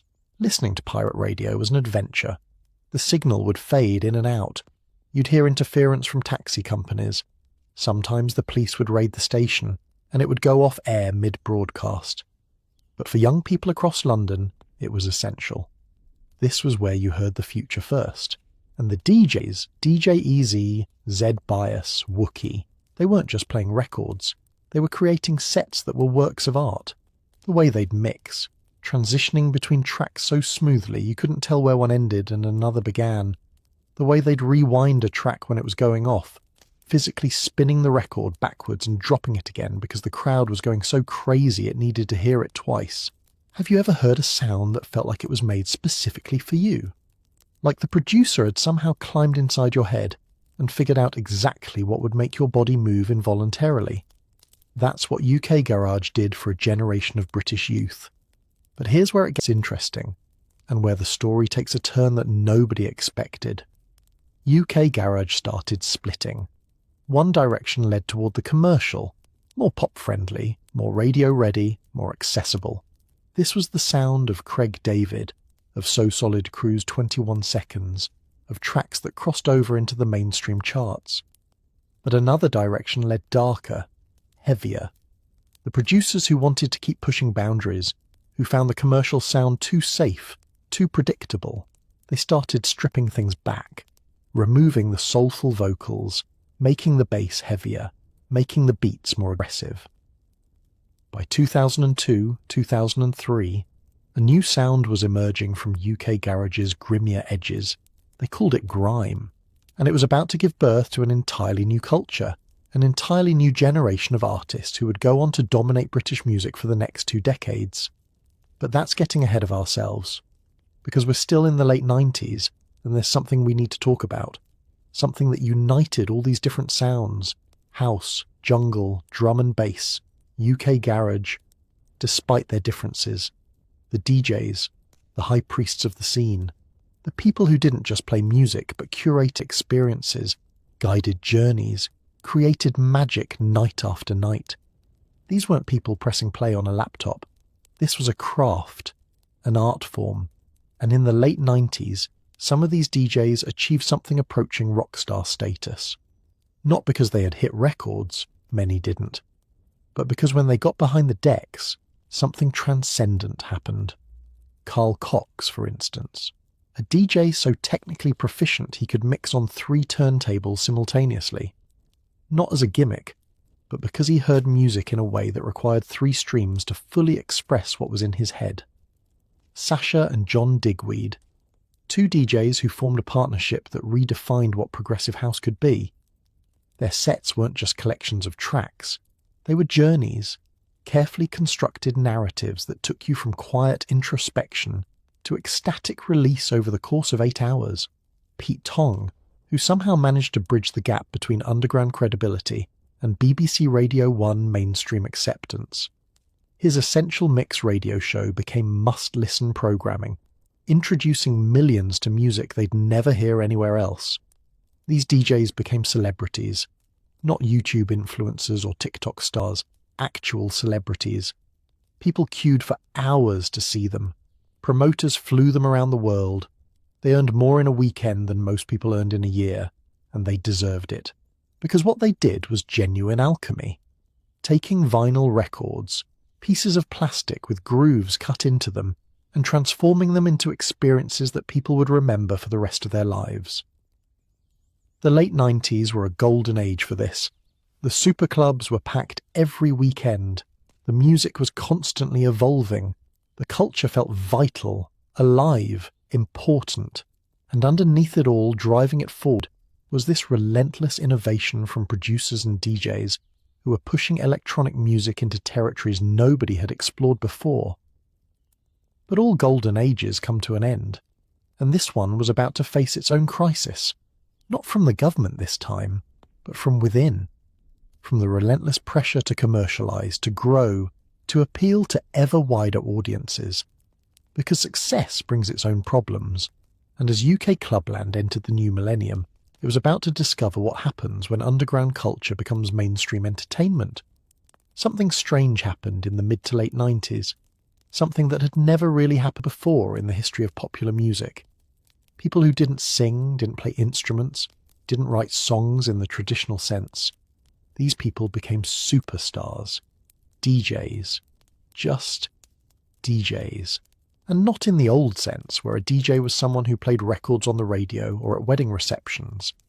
These were people who commanded festival crowds of tens of thousands, who earned 6 figures for a single night's work, whose faces appeared on magazine covers and whose names sold out arenas. How did we get here? How did the person behind the decks, historically invisible, a service provider, the person you hired to keep the party going, become the star of the show? It started subtly.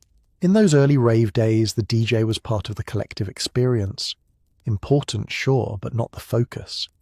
You didn't go to a rave to see a specific DJ perform. You went for the music, the crowd, the experience. The DJ was more like a guide than a performer, a curator of energy rather than the source of it. But as the superclubs rose, as the scene became more structured and commercial, that started changing. The clubs needed marquee names, something to put on the flyers that would make people choose their venue over the dozens of others competing for attention. And so certain DJs started getting top billing, their names in bigger letters, their faces on the promotional materials. Paul Oakenfold was probably the first to truly achieve what we'd now call superstar status. Remember him from our Ibiza story. By the late 90s, he'd become something approaching a household name. He was voted the #1 DJ in the world by DJ Magazine in 1998, and again in 1999. He was remixing tracks for U2, Madonna, the Rolling Stones. He was producing albums for Happy Mondays. He was playing to crowds of 80,000 people in California, at events that looked more like rock festivals than club nights. And here's what made him different from the DJs who came before. Oakenfold understood that he was selling himself as much as the music. He wasn't just a curator, he was a brand.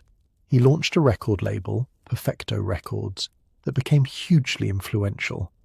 He released compilation albums that sold hundreds of thousands of copies. He understood, perhaps before anyone else, that a DJ could be a multimedia empire. Carl Cox took a different path to the same destination. Cox was a technician, a DJ's DJ. Where Oakenfold was slick and commercial, Cox was raw and uncompromising. The man could mix on 3 turntables simultaneously, not as a party trick, but as a genuine artistic expression. He played harder, faster, more aggressive music than most superclub residents. Techno rather than house. Industrial sounds rather than uplifting vocals. But his skill was undeniable. And skill, combined with this warm, genuine personality, Cox was famously one of the nicest people in dance music, always smiling, always accessible, made him beloved. In 1997, DJ Magazine named him the #1 DJ in the world for their inaugural poll. The people had spoken, technical excellence plus authentic passion equals superstardom. Cox also became synonymous with Ibiza. From 2001 to 2016, he held a residency at Space Ibiza called Music is Revolution. Every summer, every Tuesday night, Cox would play. People planned their holidays around it. "I'm going to Ibiza for Carl Cox at Space" became a sentence that made perfect sense to millions of people. Think about that. People arranging their entire vacation schedule around a single DJ's weekly set. That's not just popularity, that's cultural influence. Then you had Sasha and John Digweed, who represented yet another model of DJ success. They were partners, a duo who played together, feeding off each other's energy and track selection. Their specialty was progressive house, music that built slowly, that took you on journeys, that required patience and attention rather than instant gratification. Their residency at Twilo, a club in New York, became legendary. 8-hour sets, sometimes longer, where they'd start quiet and subtle and gradually build the energy until the entire room was vibrating with collective ecstasy. And then, around dawn, they'd bring it back down, easing people into the morning light with grace and sensitivity. They released a series of mix compilations called Renaissance that became essential listening for anyone serious about dance music. These weren't just collections of popular tracks, they were carefully constructed narratives, each mix telling a story through its progression and selection. And Pete Tong achieved something remarkable. He became the bridge between underground and mainstream. His Radio 1 Essential Mix show, which started in 1993, brought cutting-edge dance music to millions of listeners who had never set foot in a superclub. He legitimized the scene in the eyes of the British establishment, made it acceptable, respectable even, to be passionate about electronic music. Tong also coined or popularized countless catchphrases. It's all gone Pete Tong entered British slang as rhyming slang for wrong. He interviewed major DJs on mainstream radio, treating them with the same respect and seriousness that rock stars received. He was, in many ways, dance music's first proper ambassador to the wider world. The economics of DJ superstardom were staggering. By the late 90s, a top-tier DJ could command £5, £10, even £20,000 for a single set. They'd fly business class around the world, London on Friday, Tokyo on Saturday, Los Angeles on Sunday. They had managers, agents, publicists. They appeared in advertising campaigns. They launched clothing lines. It was absurd in a way. These were people whose job was to play other people's music. They weren't creating the tracks themselves. Well, many were also producers, but their fame came primarily from their DJ work. They were fundamentally intermediaries between music and audience, and yet they'd become more famous than most of the producers whose tracks they played. There was something democratic about it, though. You didn't need to be able to sing or play an instrument to become a DJ. You needed good taste, technical skill, and the ability to read a room. You needed to understand energy, flow, narrative. You needed to care deeply about the music and the experience you were creating. And the best DJs? They were artists in the truest sense. They could take you somewhere with their track selection, make you feel things you didn't know you were capable of feeling, create moments that would stay with you for decades. The vinyl was crucial to this. These DJs were lugging crates of records around the world, heavy, fragile vinyl that had to be carefully transported and handled. They'd spend hours in record shops, digging through bins, looking for that one track that nobody else had, the one that would make their set unique, special, impossible to replicate. Because that was the thing about DJs in this era. Every set was unique. There were no pre-programmed playlists, no backup tracks on a laptop. If a record skipped or a turntable malfunctioned, you had to improvise. The danger, the possibility of things going wrong, was part of the magic. DJ EZ, a UK garage specialist, became famous for his technical wizardry. He'd use 3 copies of the same record to create entirely new rhythms and patterns, manipulating the tracks in real time to create sounds that didn't exist on the original vinyl. Watching him work was like watching a magician. You knew the tricks were happening right in front of you, but you couldn't quite figure out how. And this created a hierarchy that the scene had never really had before. Superstar DJs at the top, earning obscene amounts of money and playing to massive crowds. Resident DJs in the tier below, less famous but often just as skilled, providing the weekly backbone of club culture. And below them, bedroom DJs and up-and-comers, grinding away on pirate radio and small club nights, hoping for their big break. The superstar phenomenon had downsides, obviously. It shifted focus away from the collective experience and onto individual personalities. It made DJing seem more about ego and less about community. Some complained that the superstar DJs were out of touch, playing the same sets in different cities, phoning it in for the paycheck, and there was something slightly ridiculous about the whole thing. Magazine polls where DJs were ranked like football players. Award ceremonies where people who played records received trophies, marketing campaigns that positioned DJs as aspirational lifestyle figures rather than music obsessives. But when it worked, and with the best DJs, it really worked, there was magic. Carl Cox's smile as he dropped a track and saw the crowd lose their minds. Sasha and Digweed's telepathic communication as they handed off from one to another mid-set. Pete Tong's genuine enthusiasm when introducing a new track to millions of listeners. These people believed in what they were doing. They weren't cynical. They genuinely loved the music, loved the culture, loved the experience of taking people on journeys. And that authenticity came through. The DJ as superstar was a uniquely 90s phenomenon. Later, with the rise of DJ producers like David Guetta and Calvin Harris, the lines would blur. These weren't just people playing records, they were creating hit singles and producing albums. And with the shift to digital DJing, the craft would change in ways that old-school vinyl purists mourned. But in that late 90s moment, the pure DJ, the person who expressed themselves through selection and mixing rather than production, reached their peak. They became cultural icons. They proved that curation could be art, that guiding a room through a musical journey was a skill worth celebrating and rewarding. And they created moments that people still talk about decades later. I saw Carl Cox at Space in 2003. Sasha and Digweed at Twilo changed my life. Pete Tong played my demo on Essential Mix and my career began. These weren't just DJs, they were high priests conducting rituals, storytellers weaving narratives from other people's stories, alchemists transforming vinyl and technique into transcendence. But the higher you climb, the harder you fall. And as the millennium approached, as UK Clubland prepared to party like it was 1999, because it literally was 1999, cracks were starting to show in the superclub model. The commercialisation that had saved the scene from the Criminal Justice Act was now threatening to destroy what made it special in the first place. The question was, could UK Clubland evolve again? Could it find a way to stay true to its underground roots while existing in this new commercial reality? Or was the golden age already ending, even as the parties reached their biggest and brightest? The turn of the millennium was about to provide some uncomfortable answers. If you walked into a British club in 1997 and somehow had amnesia about what year it was, you could probably date the era just by looking at what people were wearing. Actually, scratch that.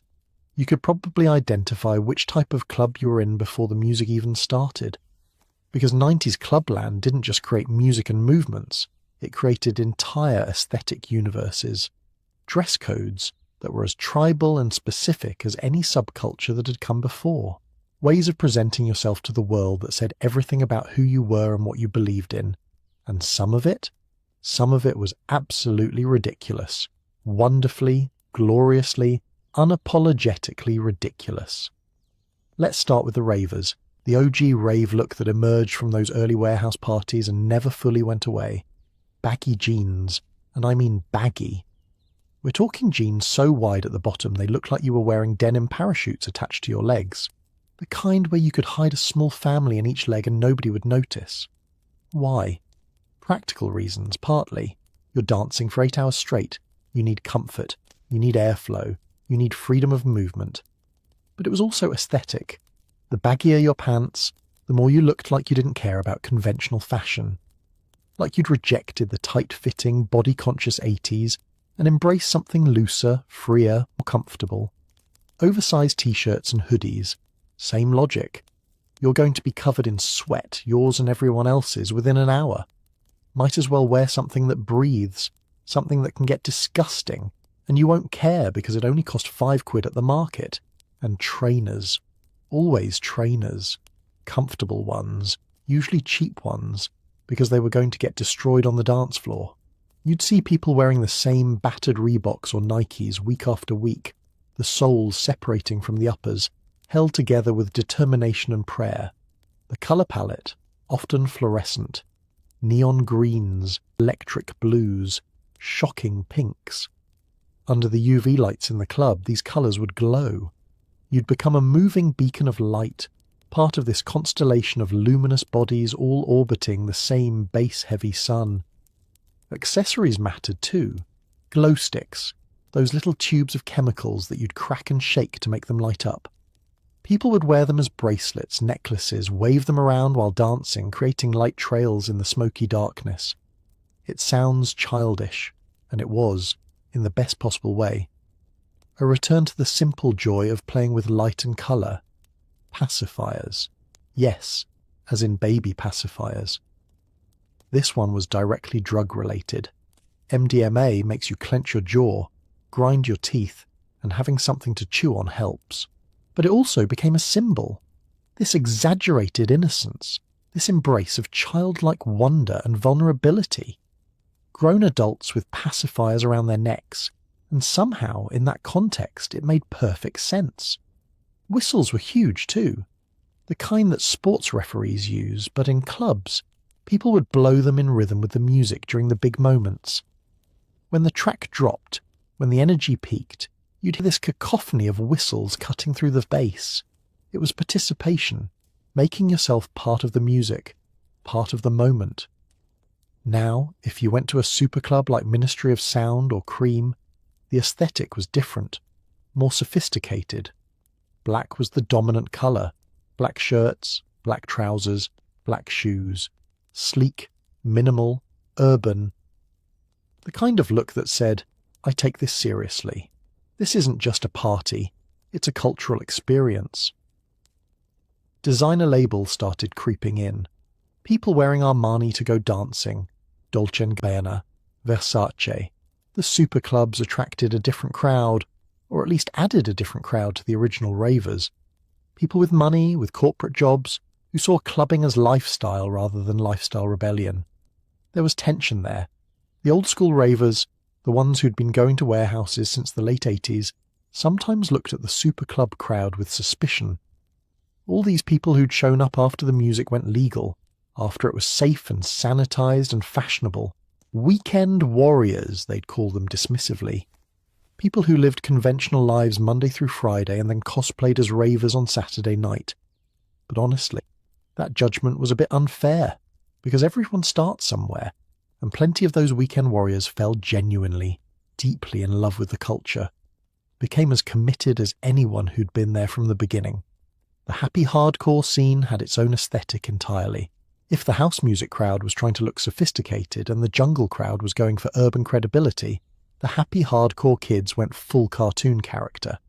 We're talking rainbow colours, furry leg warmers, platform shoes that added 6 inches to your height.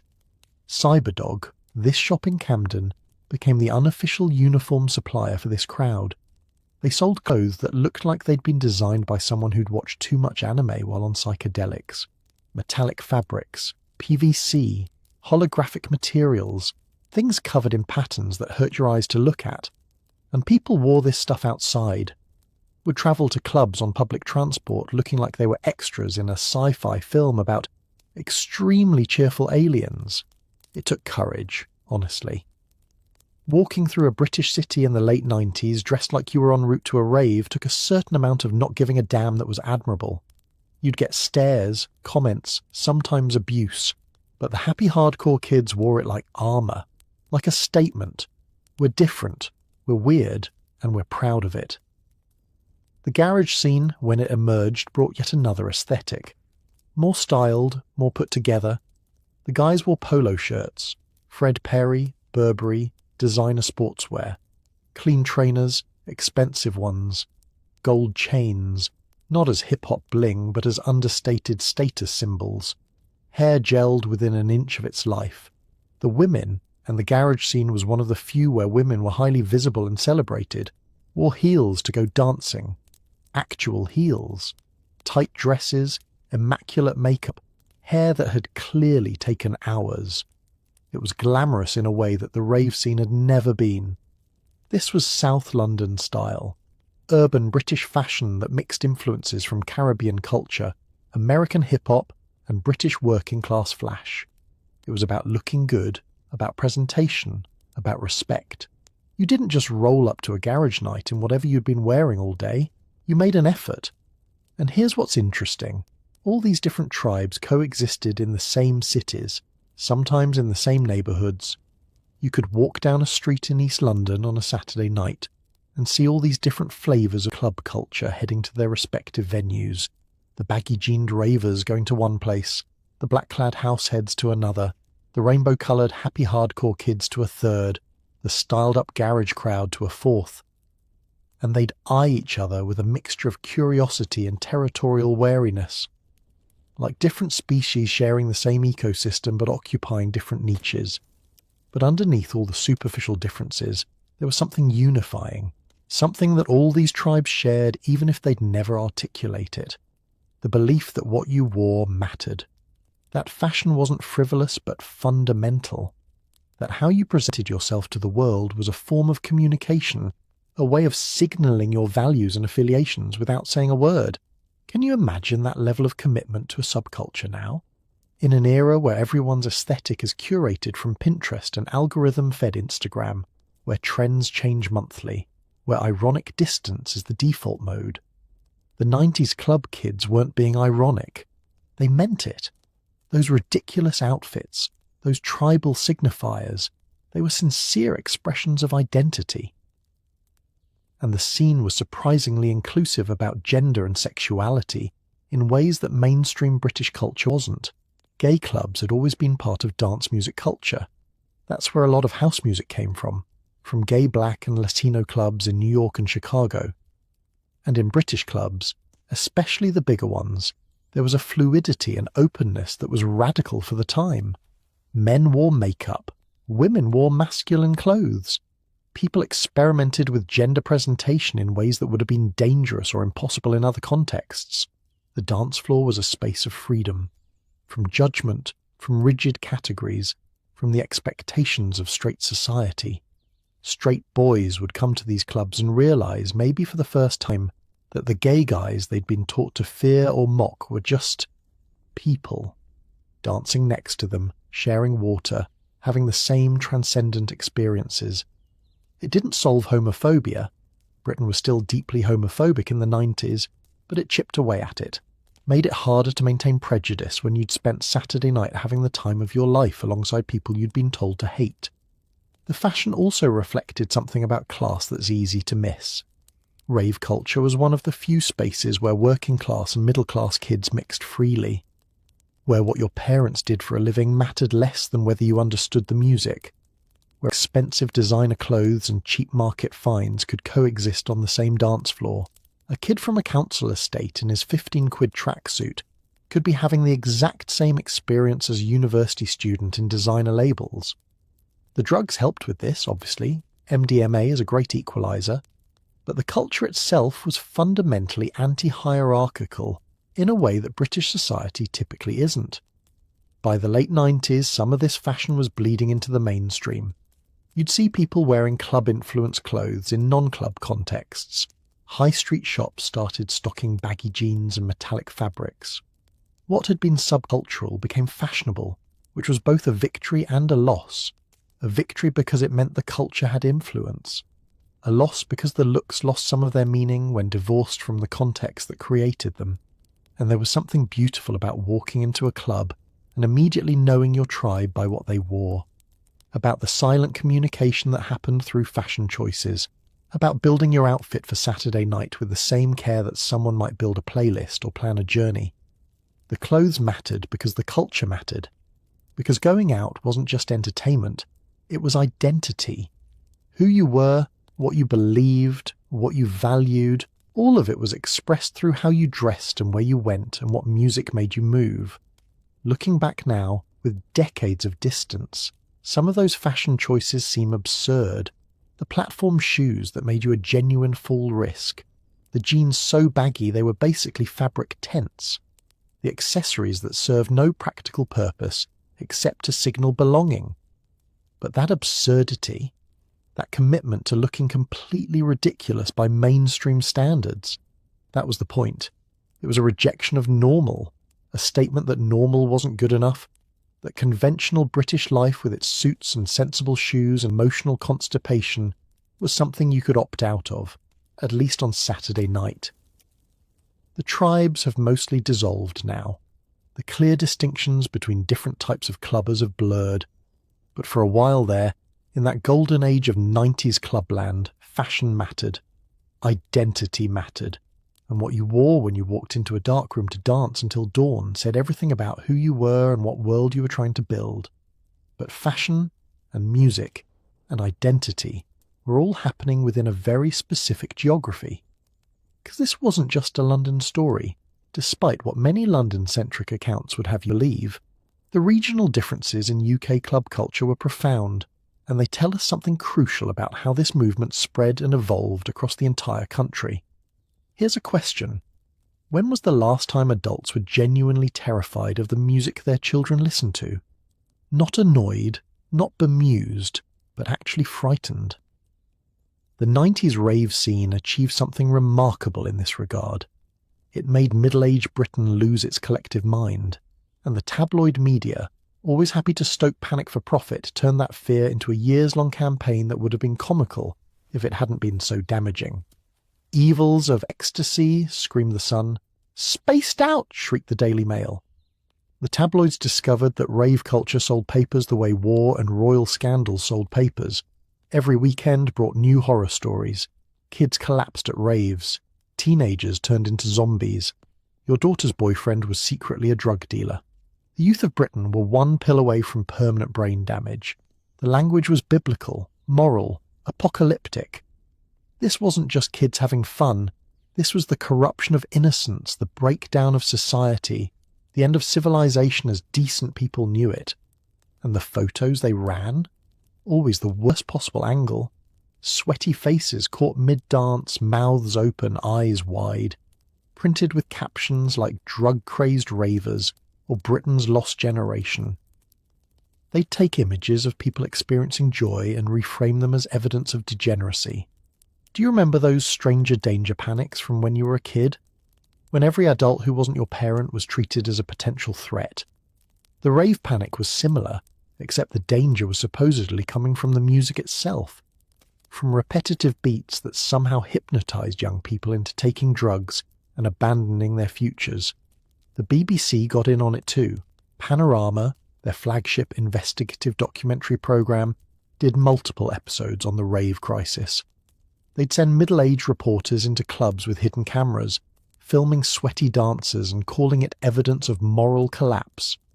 These reporters would stand outside warehouse parties, microphones in hand, describing the scene inside like they were covering a war zone. Behind me, hundreds of young people are dancing to what they call acid house music. Many of them are believed to be under the influence of drugs. The tone was always the same, confusion mixed with disgust. These reporters didn't understand music. It sounded like noise to them. They didn't understand why anyone would want to dance for hours in a dark warehouse.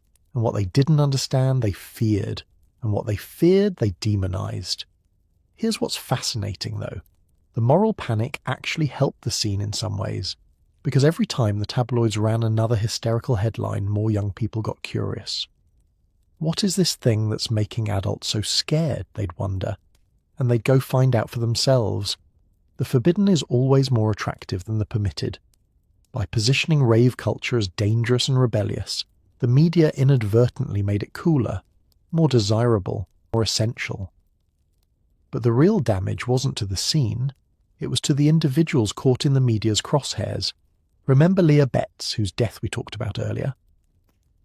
The media circus around her tragedy was grotesque. Reporters camped outside her family's house. Tabloids printed speculation about her sex life, about whether she'd been looking for thrills or had fallen in with the wrong crowd. Her parents were trying to process unimaginable grief, and the media turned it into entertainment, into a morality play where Leah became a symbol rather than a person. The good girl corrupted by evil drugs and evil music and evil culture. And the message to other young people, it wasn't, here's how to stay safe. It was, any experimentation will destroy you.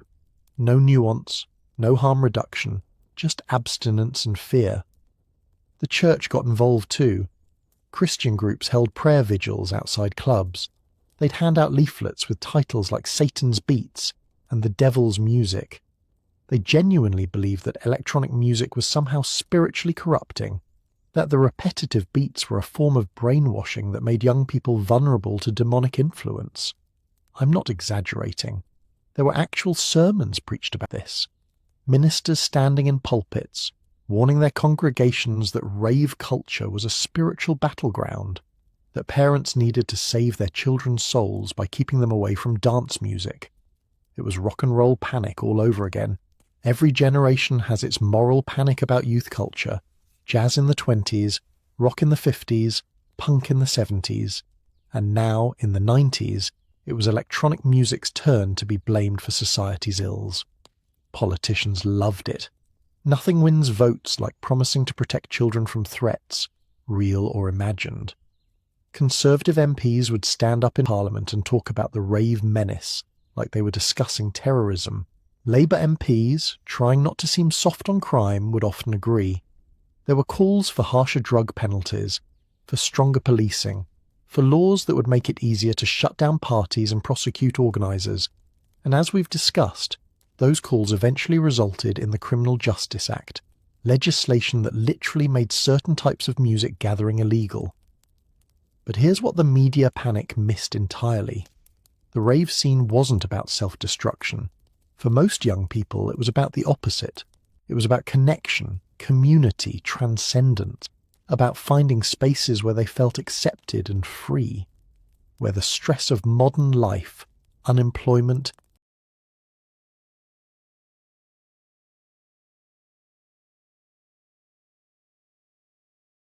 economic uncertainty, social alienation could be temporarily forgotten. The tabloids portrayed ravers as mindless hedonists. The reality was often the opposite. These were kids creating their own culture, their own values, their own spaces of meaning in a society that offered them very little. And the safety record, when you actually look at the numbers, wasn't nearly as catastrophic as the media made it seem. Yes, there were deaths, tragic, preventable deaths that should never have happened. But given the millions of people who went raving throughout the 90s, the actual rate of serious harm was remarkably low.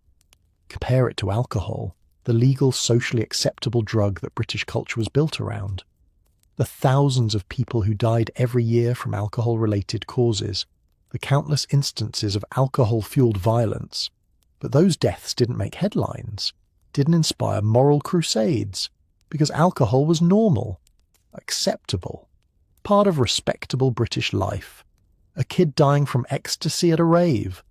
Front-page news, moral outrage, calls for legislation. A kid dying from alcohol poisoning at university. Buried in the local news, if that. Tragic accident, they call it. These things happen. The hypocrisy was staggering, but hypocrisy sells when it confirms people's existing prejudices, and the prejudice was clear. Young people enjoying themselves in ways their parents didn't understand must be doing something wrong. Some of the coverage was darkly comic in hindsight. Reports about dangerous new drug slang that ravers used to communicate about drugs without parents understanding. Lists of words parents should watch out for. Pills, sorted. As if teenagers had invented a secret code language rather than just using normal words. TV shows started featuring very special episodes about rave culture. Teen dramas where the good kid goes to a rave, takes a pill, and either dies or barely survives and learns an important lesson. These shows were meant to be cautionary tales, but they often just made raves look exciting and rebellious. And the expert interviews were particularly painful. They'd wheel out people with impressive titles, child psychologists, drug counsellors, youth workers, who'd talk about rave culture with obvious second-hand knowledge. They'd never been to a rave, never understood the culture from the inside, but they had theories about it, and those theories always confirmed what the media wanted to hear. Young people were in danger, and something must be done. The irony is that the something that needed to be done, comprehensive drug education, harm reduction services, better mental health support, economic opportunities for young people, those weren't sexy enough for headlines. Much easier to blame the music and demand crackdowns. By the late 90s, the moral panic had somewhat died down, partly because rave culture had moved into licensed superclubs where it was easier to monitor and control, partly because the media moved on to new panics, video games, the internet, whatever new thing young people were doing that adults didn't understand. But the damage was done, An entire generation of young people learned that they couldn't trust mainstream media to tell the truth about their lives, that the adult world would always choose fear and control over understanding and support, that if they wanted to create spaces of joy and freedom, they'd have to do it despite society, not with its support. And their parents, many of whom genuinely loved their children and wanted them safe, were left confused and frightened by tabloid horror stories, unable to have honest conversations about drugs and risk because the only acceptable message was, just say no. Unable to understand why their kids were drawn to this culture, because the media portrayed it as purely about drugs rather than about music, community and meaning. The rave generation and their parents were kept apart by a media-fueled wall of misunderstanding, and everyone lost something because of it.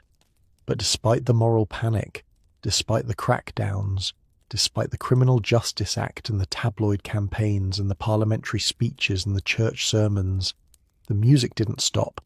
The culture adapted, evolved, found new forms, because culture always does. And now, decades later, when we look back at the 90s, which version of Britain do we remember more fondly? The tabloid hysteria and political grandstanding, or the music, the energy, the sense of possibility that rave culture represented? The media panic tried to define rave culture as dangerous and destructive, but time has revealed it as something else entirely, a genuine cultural movement that changed British society in profound ways, for better and for worse, but undeniably significant. And that brings us to something we haven't fully explored yet, just how far that significance reached beyond London's superclubs. Because this was never just a London story, despite what many accounts suggest. There's this annoying tendency, when people talk about 90s British club culture, to make it all about London. Ministry of Sound, the tabloid headlines, the Criminal Justice Act marches through central London streets, as if the rest of Britain was just sitting there, waiting for London to tell them what was cool. But that's not how it happened. Not even close. The truth is that some of the most important, most revolutionary moments in 90s clubland happened hundreds of miles from London, in cities that the London media barely acknowledged, in scenes that developed their own sounds, their own aesthetics, their own identities entirely independent of what was happening in the capital. Let's talk about Manchester. Because if London was the financial capital of British club culture, Manchester was its spiritual heart, the hacienda, FAC 51, if you want to use its official factory records catalogue number.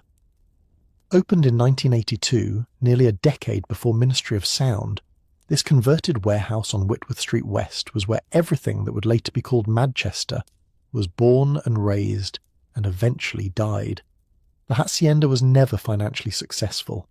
Let me be clear about that up front. It lost money constantly, hemorrhaged cash. The only reason it survived as long as it did was because New Order, the band that owned it along with Factory Records, kept pumping their record sales money into keeping the doors open. Why? Because it mattered. Because Manchester needed it.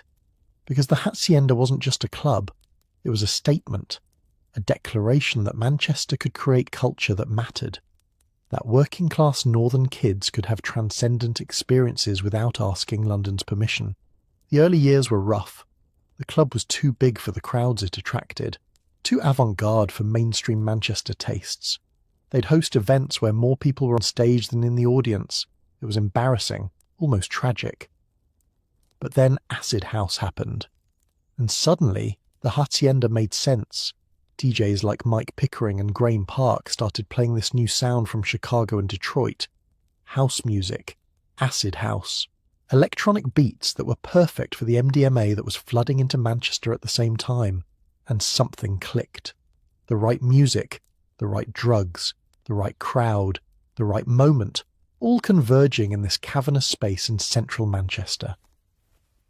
By 1988, the hacienda was the most important club in Britain, maybe in Europe. This was where the second summer of love really took off, where the Manchester sound was born, that fusion of indie rock and dance music that would spawn bands like the Stone Roses and Happy Mondays. The crowd was different from London, more working class, more diverse.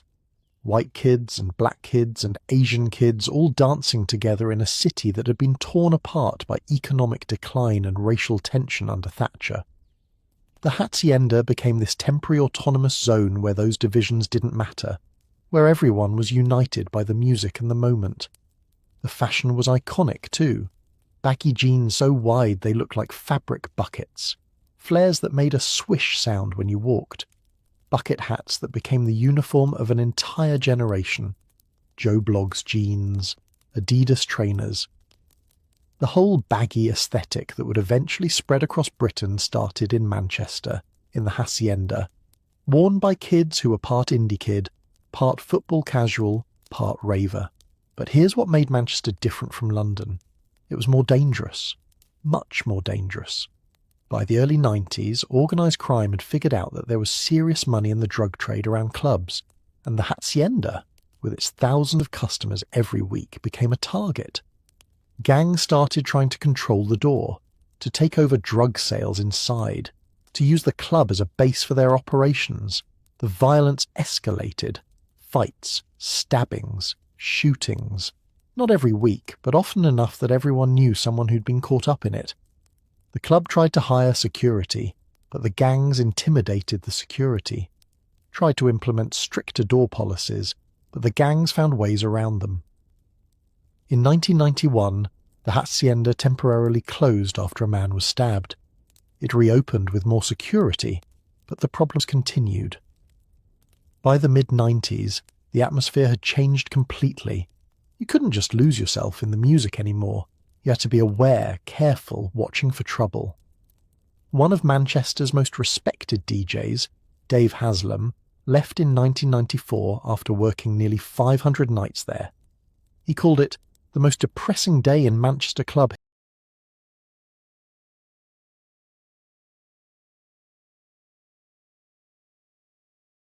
history, but said the decision to close was correct. The Hacienda had become a place where violence was more likely than transcendence. In 1997, the club closed permanently. Too much violence, too much debt, too many problems that even New Order's money couldn't solve. The building was eventually demolished, replaced by apartments. You can still visit the site. There's a blue plaque marking where the club stood. But the actual Hacienda is gone, turned into luxury flats for people who probably have no idea what happened in that space. But the legacy remained. Manchester had proven that you didn't need London to create world-changing culture, that a post-industrial northern city, written off by most of the country, could be the epicentre of a global movement. Now let's go west to Liverpool. Because if Manchester was about indie dance fusion, Liverpool was about something else entirely. Pure, uncut house music euphoria. Cream, which we talked about earlier, but deserves more attention in this regional context. James Barton, Darren Hughes, and Andy Carroll opened Cream in 1992, and they had a philosophy. Liverpool deserved world-class clubbing. Not London Light, not Manchester wannabe, but its own identity. Liverpool had been economically devastated, even worse than Manchester. The docks were dead. Unemployment was crushing. The city had been in decline for decades, but Liverpool had always had music, the Beatles obviously, but also a deep soul and funk tradition, a Caribbean influence, a musical heritage that ran deep. Cream tapped into that. They brought in the best DJs in the world, Paul Oakenfold, Carl Cox, Sasha. But they also cultivated Liverpool DJs, Liverpool producers, a Liverpool sound, and they created a culture where the crowd mattered as much as the DJ, where the Liverpool heads, the regular attendees, were the heart of the experience. The rivalry between Liverpool and Manchester was real and sometimes hostile. Manchester had the Hacienda, Liverpool had Cream, Manchester had Madchester, Liverpool had whatever Cream was, which Liverpool people insisted was better, less pretentious, more about the music, less likely to get you stabbed. And Liverpool's gay scene was crucial to this. Cream and other Liverpool clubs were notably more welcoming to LGBTQ+ clubbers than many Manchester venues. This wasn't just tolerance, it was celebration. The gay community in Liverpool had been running their own club nights for years, And when rave culture arrived, that knowledge and expertise blended with the straight rave scene in ways that enriched both. Sheffield, further north, developed its own thing entirely. Gatecrasher, which we mentioned earlier, but the context matters. Sheffield was a steel city that had lost its steel industry. Like Manchester and Liverpool, it had been gutted by Thatcherism, massive unemployment, entire communities wondering what they were supposed to do now that the factories were closed. Gatecrasher was defiant in the face of that. It was about escape, yes, but also about pride. Sheffield pride. Northern pride.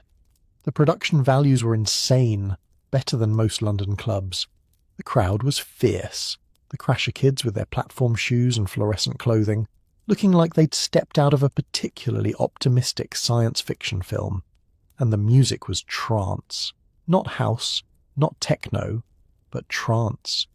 Euphoric, uplifting, building and building until everyone in the room was crying from sheer emotional overload. Judge Jules was the resident DJ, and watching him work was like watching a masterclass in emotional manipulation through music selection. Scotland had its own scenes too. Edinburgh and Glasgow developed parallel but distinct club cultures. Edinburgh was more restrained, more middle class, more concerned with appearing respectable. Glasgow was rawer, harder, more working class. The two cities competed and collaborated and generally ignored London entirely. The arches in Glasgow under Central Station became legendary. It was literally under a railway bridge. You could hear trains rumbling overhead while you danced. Dark, industrial, uncompromising. The kind of place that would never exist in London because London was too concerned with aesthetics.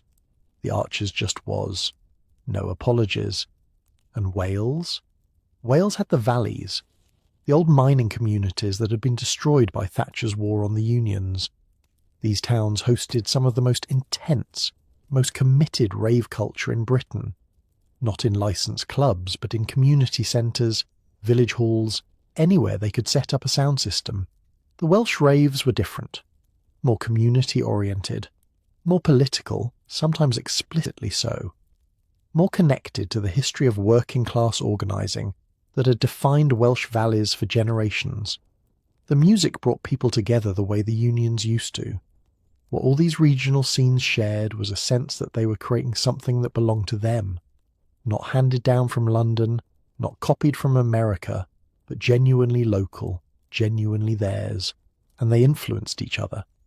A producer in Bristol would hear a track from Manchester and twist it into something new. A DJ in Newcastle would take techniques from Liverpool and apply them to different music. The scenes were separate but connected, competitive but collaborative. The internet didn't exist yet, not in any meaningful way. There was no social media to smooth over regional differences. You couldn't just stream music from anywhere. So each city developed its own sound, its own aesthetic, its own identity based on what records the local DJs could get, what producers were making music there, what the local crowd wanted to hear. This is what made British club culture in the 90s so rich, so diverse, so impossible to reduce to a single narrative.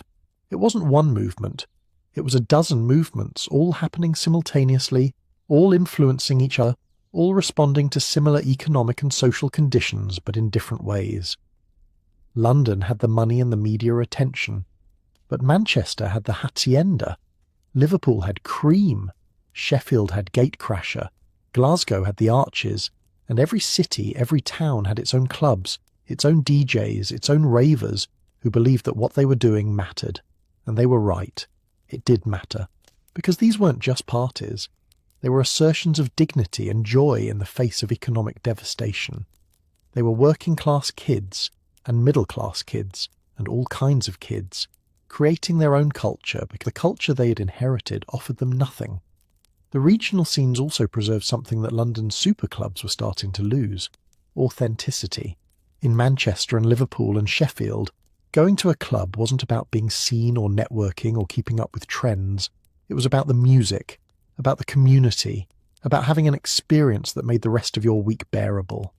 London's clubs were increasingly catering to weekenders, people with money, corporate types who discovered clubbing in their late 20s.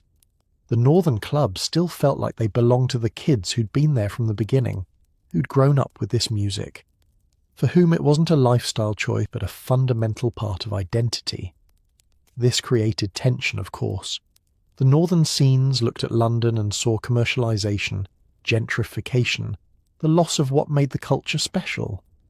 London looked at the northern scenes and saw provincialism, violence, people who didn't understand that culture needed money to survive.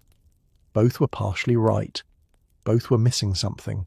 What's remarkable looking back is how much got created despite, or because of, these regional differences. The competition drove innovation. The different sounds and approaches meant that British electronic music in the 90s was richer, more varied, more interesting than it would have been if everyone had just followed London's lead.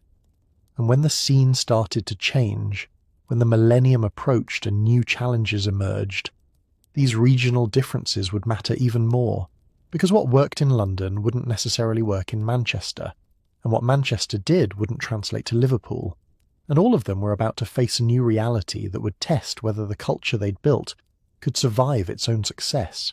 You know how sometimes you don't notice a party's ending until you look around and realise half the guests are gone, the energy's different, and someone's turned on the overhead lights? That's what happened to British club culture in the late 90s. The party was still happening, louder than ever actually, but something fundamental had shifted. It wasn't one thing. It was 1,000 small compromises that added up to a transformation nobody had planned for. Let's start with what success looked like by 1998, 1999. Ministry of Sound wasn't just a club anymore, it was a brand. A record label putting out compilation albums that sold hundreds of thousands of copies. Merchandise lines, t-shirts, bags, even furniture. Radio shows, magazine deals. There were talks of Ministry of Sound nightclubs opening in other countries. The little bus garage in South London had become a commercial empire, and that success, it changed what the club meant. Going to Ministry wasn't about losing yourself in the underground anymore. It was about being seen at a famous venue, about buying into a lifestyle brand, about consumption rather than transcendence. The ticket prices reflected this.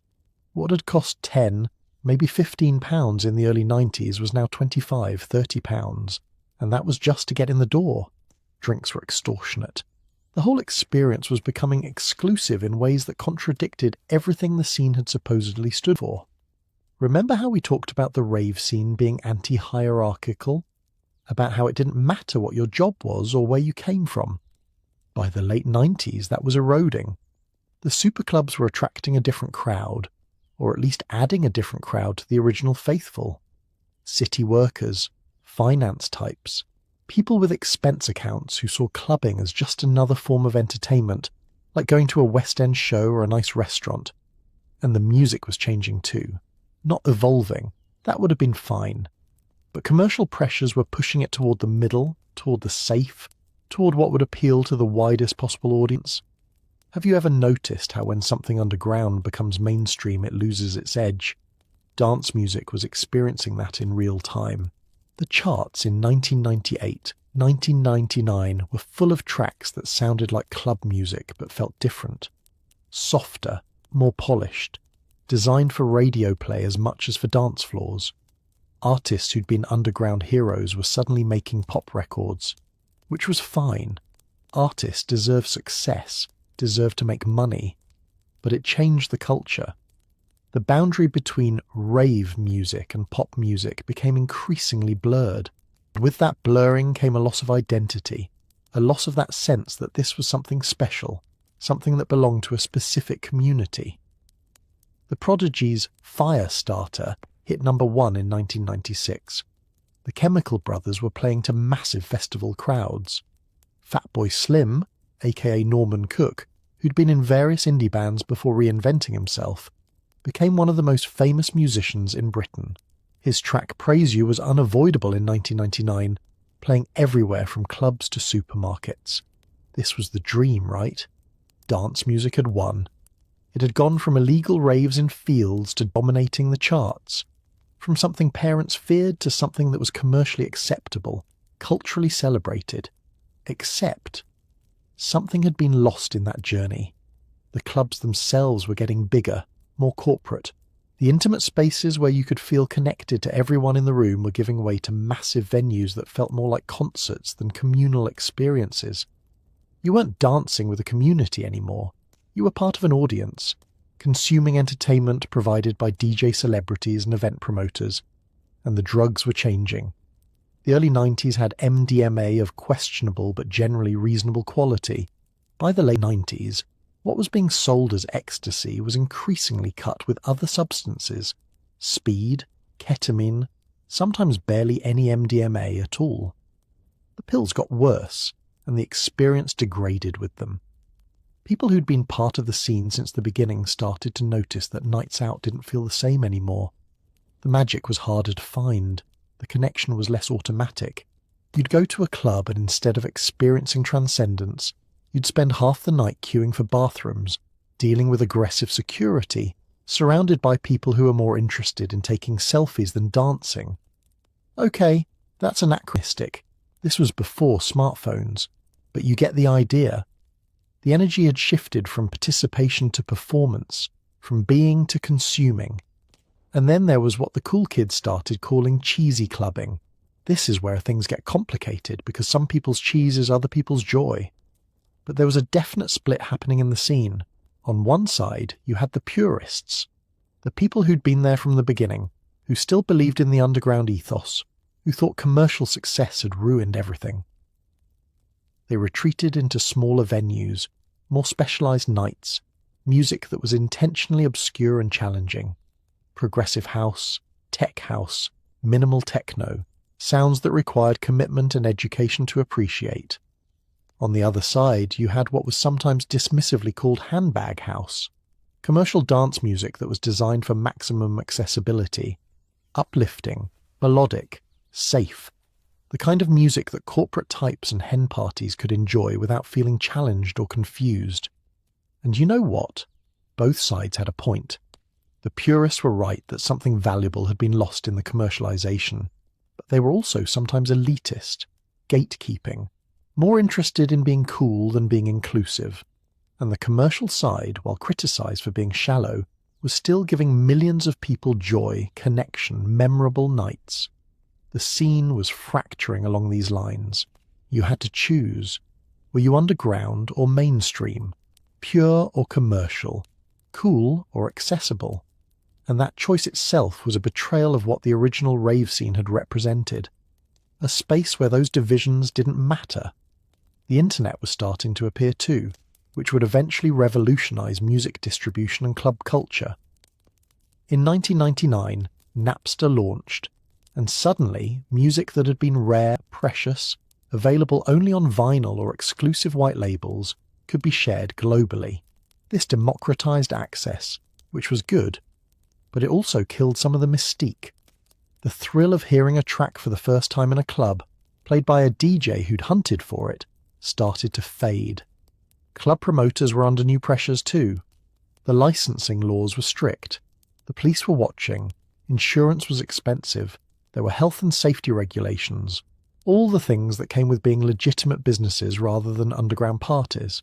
And those pressures pushed clubs towards safe choices, toward playing it by the book, toward minimizing risk, which in practice meant minimizing the wild, unpredictable magic that had made the scene special.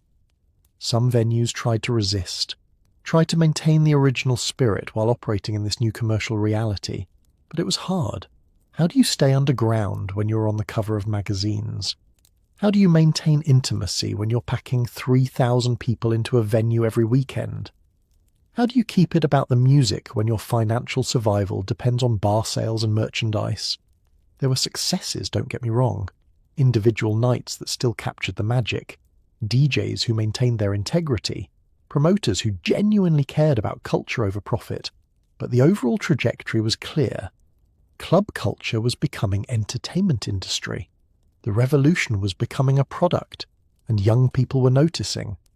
The ones who'd been too young for the early 90s but were now coming of age in the late 90s, found a scene that was very different from what their older siblings had experienced.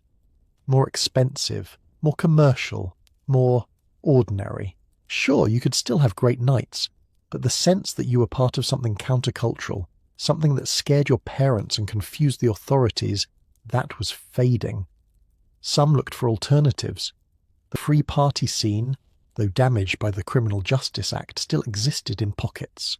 Smaller, more secretive, more committed. And new sounds were emerging.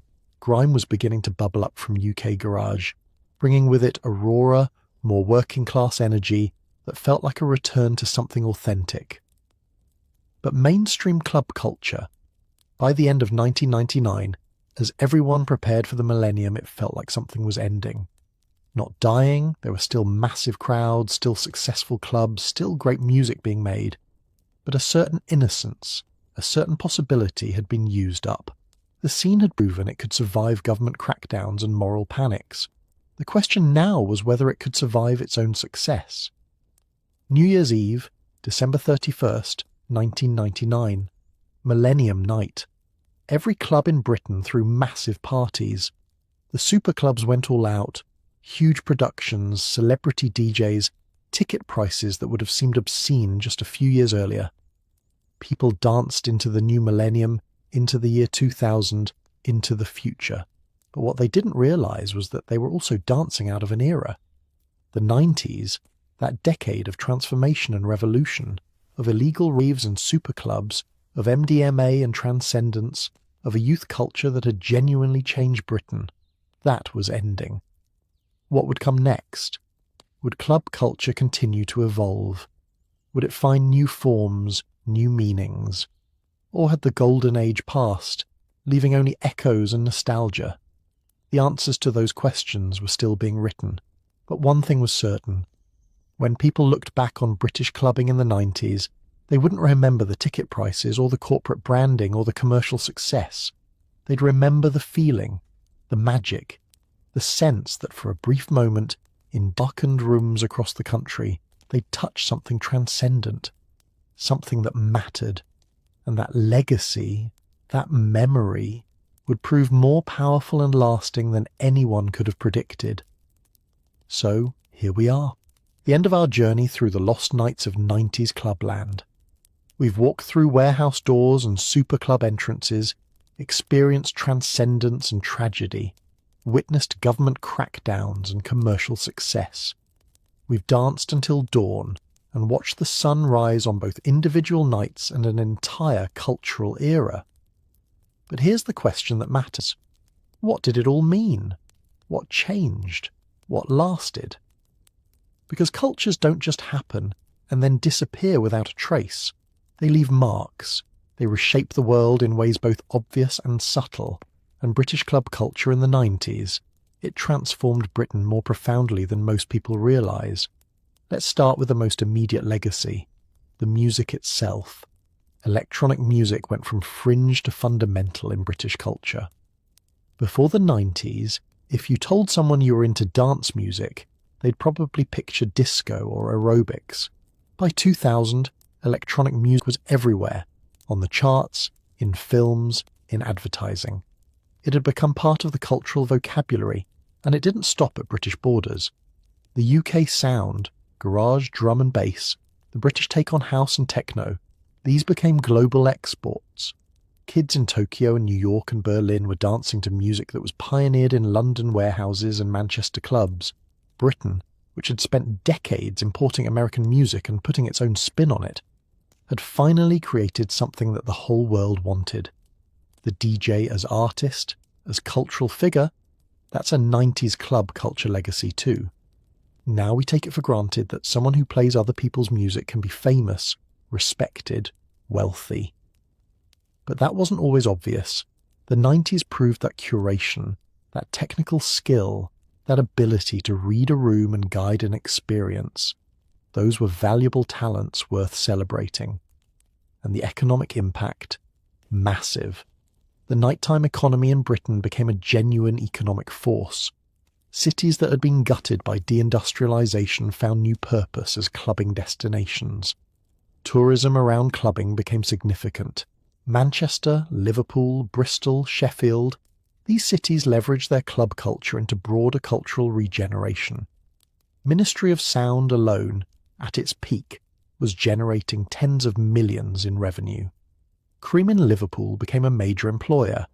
The ripple effects, from record sales to fashion to hospitality, touched countless industries. The government, which had tried so hard to destroy the rave scene, eventually recognised that club culture was actually economically valuable. By the early 2000s, politicians were awkwardly trying to claim credit for the vibrant nightlife they'd once tried to criminalise. But the deeper changes, the ones that really mattered, weren't economic. They were social, cultural, personal. Think about what club culture did for British attitudes towards sexuality and gender. The clubs, especially the bigger ones, especially in cities, were remarkably inclusive for their time. Gay and straight people dancing together, not separated into different venues.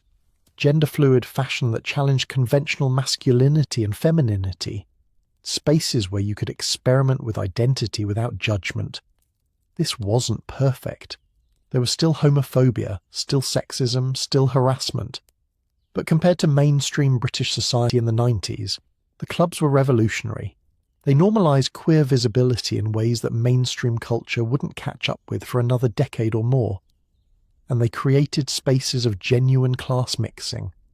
Where else in 90s Britain were working class kids and middle class students, corporate workers and unemployed drifters, all participating in the same experience as equals. The dance floor was one of the few places where British class consciousness could temporarily dissolve. It didn't solve class inequality. Nothing short of systemic change could do that. But it showed that those barriers weren't natural or inevitable. That community across class lines was possible.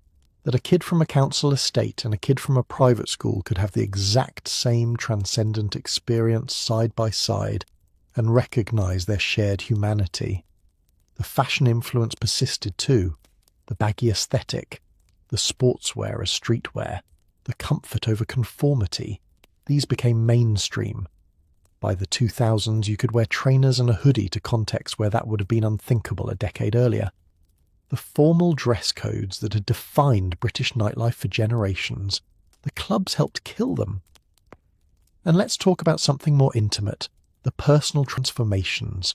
How many people found themselves in those darkened rooms, discovered who they really were when the barriers came down, made friendships that lasted decades, met partners who became spouses? How many people in Britain today, now in their 40s and 50s, still have that memory tucked away? That perfect night in 1995 or 1998 when the music was perfect and the crowd was beautiful, and for a few hours everything made sense.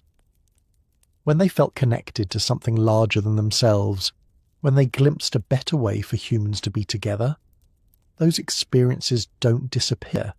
They become part of who you are. They change your understanding of what's possible. And when millions of people have those experiences, that changes a culture. The generation that came of age in 90s club culture carried those values forward. The emphasis on experience over possession. The belief in community and connection. The understanding that joy is something you create together, not something you consume alone.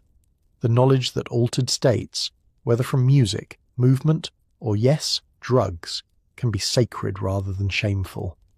Not everyone learned these lessons, obviously, and not everyone who went clubbing in the 90s emerged transformed. But enough did. Enough people had their worldviews fundamentally shifted that British culture itself shifted. Now, let's be honest about the failures and costs. The drug casualties, the ones who didn't make it out. The people for whom the scene became destructive rather than transcendent. The violence in some clubs, the commercialization that betrayed the original ideals, the environmental damage from all those events, all that travel, all that consumption, and the fact that so much of what made the scene special couldn't be sustained, that the temporary autonomous zones eventually had to interface with capitalism and legislation, and all the forces that grind down revolutionary movements. The 90s clubs proved you could create transcendence, but they couldn't answer how to make it last. How to build something sustainable that didn't lose its soul in the process of surviving.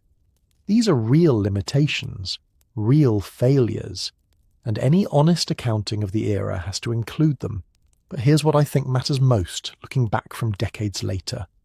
For a while there, in the darkened rooms and muddy fields of 90s Britain, people proved something important.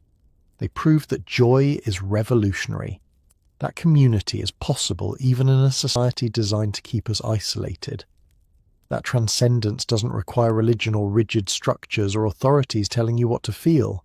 They proved that working-class kids from post-industrial cities could create culture that mattered globally, that women and queer people and people of colour could have central roles in shaping youth culture, that pleasure and politics could coexist, that hedonism and meaning weren't contradictory, and they proved that even when the government tries to legislate against your joy, even when the media demonizes you, even when the establishment brands you as dangerous and degenerate, culture survives. It adapts, it finds new forms, it persists.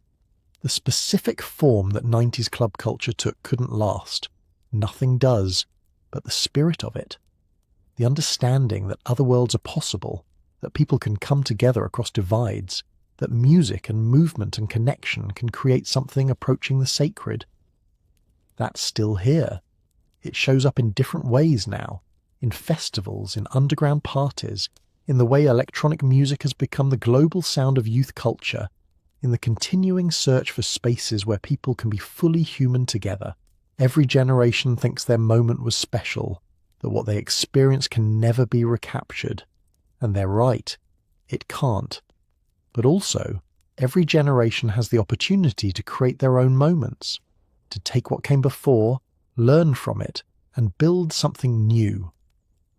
The kids today discovering club culture, discovering electronic music, discovering the joy of losing themselves in collective movement, they're not experiencing the 90s. They're experiencing their own moment, their own possibilities, and that's exactly how it should be. The 90s taught us that cultural revolution is possible, that ordinary people, not celebrities, not authorities, not the establishment, can create experiences that change lives and reshape society. That sometimes the most politically radical act is just showing up, dancing, and refusing to let anyone tell you that your joy is illegitimate. These lessons don't have expiration dates, so as you drift off to sleep tonight, maybe think about those lost nights of 90s clubland, about the 3,000 people in a converted bus garage in South London in 1991, hearing a sound system for the first time and realising that music could restructure their entire nervous system, about the 40,000 people in a muddy field in Worcestershire in 1992, proving that when people come together around something they believe in, governments can't stop them. Think about the DJ in a booth at 3 a.m, reading the room perfectly, dropping the track that will make this night unforgettable for the 1,000 people on the dance floor. About the security guard letting someone through the door, because he recognised that they understood what the club was really about. About two strangers meeting in a chill-out room and having a conversation that would change both their lives. Think about all the moments of connection and transcendence and joy that happened in the darkness, that were never recorded or documented, that exist now only in the memories of the people who experienced them. Those moments mattered. They changed Britain. They changed the people who lived through them. And in ways both obvious and subtle, they changed what was possible. The 90s club scene is gone. The specific venues, many of them are demolished or converted to luxury apartments. The DJs are older, some of them retired. The ravers are middle-aged now with mortgages and children and responsibilities. But what they created together, what they proved was possible. That echoes forward, into the present, into whatever future we're building. And maybe that's the real legacy. The knowledge, carried forward by everyone who was there, that if we did it once, if we created spaces of genuine community and transcendence and joy, even in Thatcher's Britain, even in the face of government crackdowns and media hysteria, we can do it again, in different forms, with different sounds, facing different challenges, but possible. always possible. Because in the end, club culture wasn't about the clubs. It was about what people created together when they gathered in the darkness, moved to the music and believed, even if just for a night, that another world was possible. And that belief, that knowledge, that memory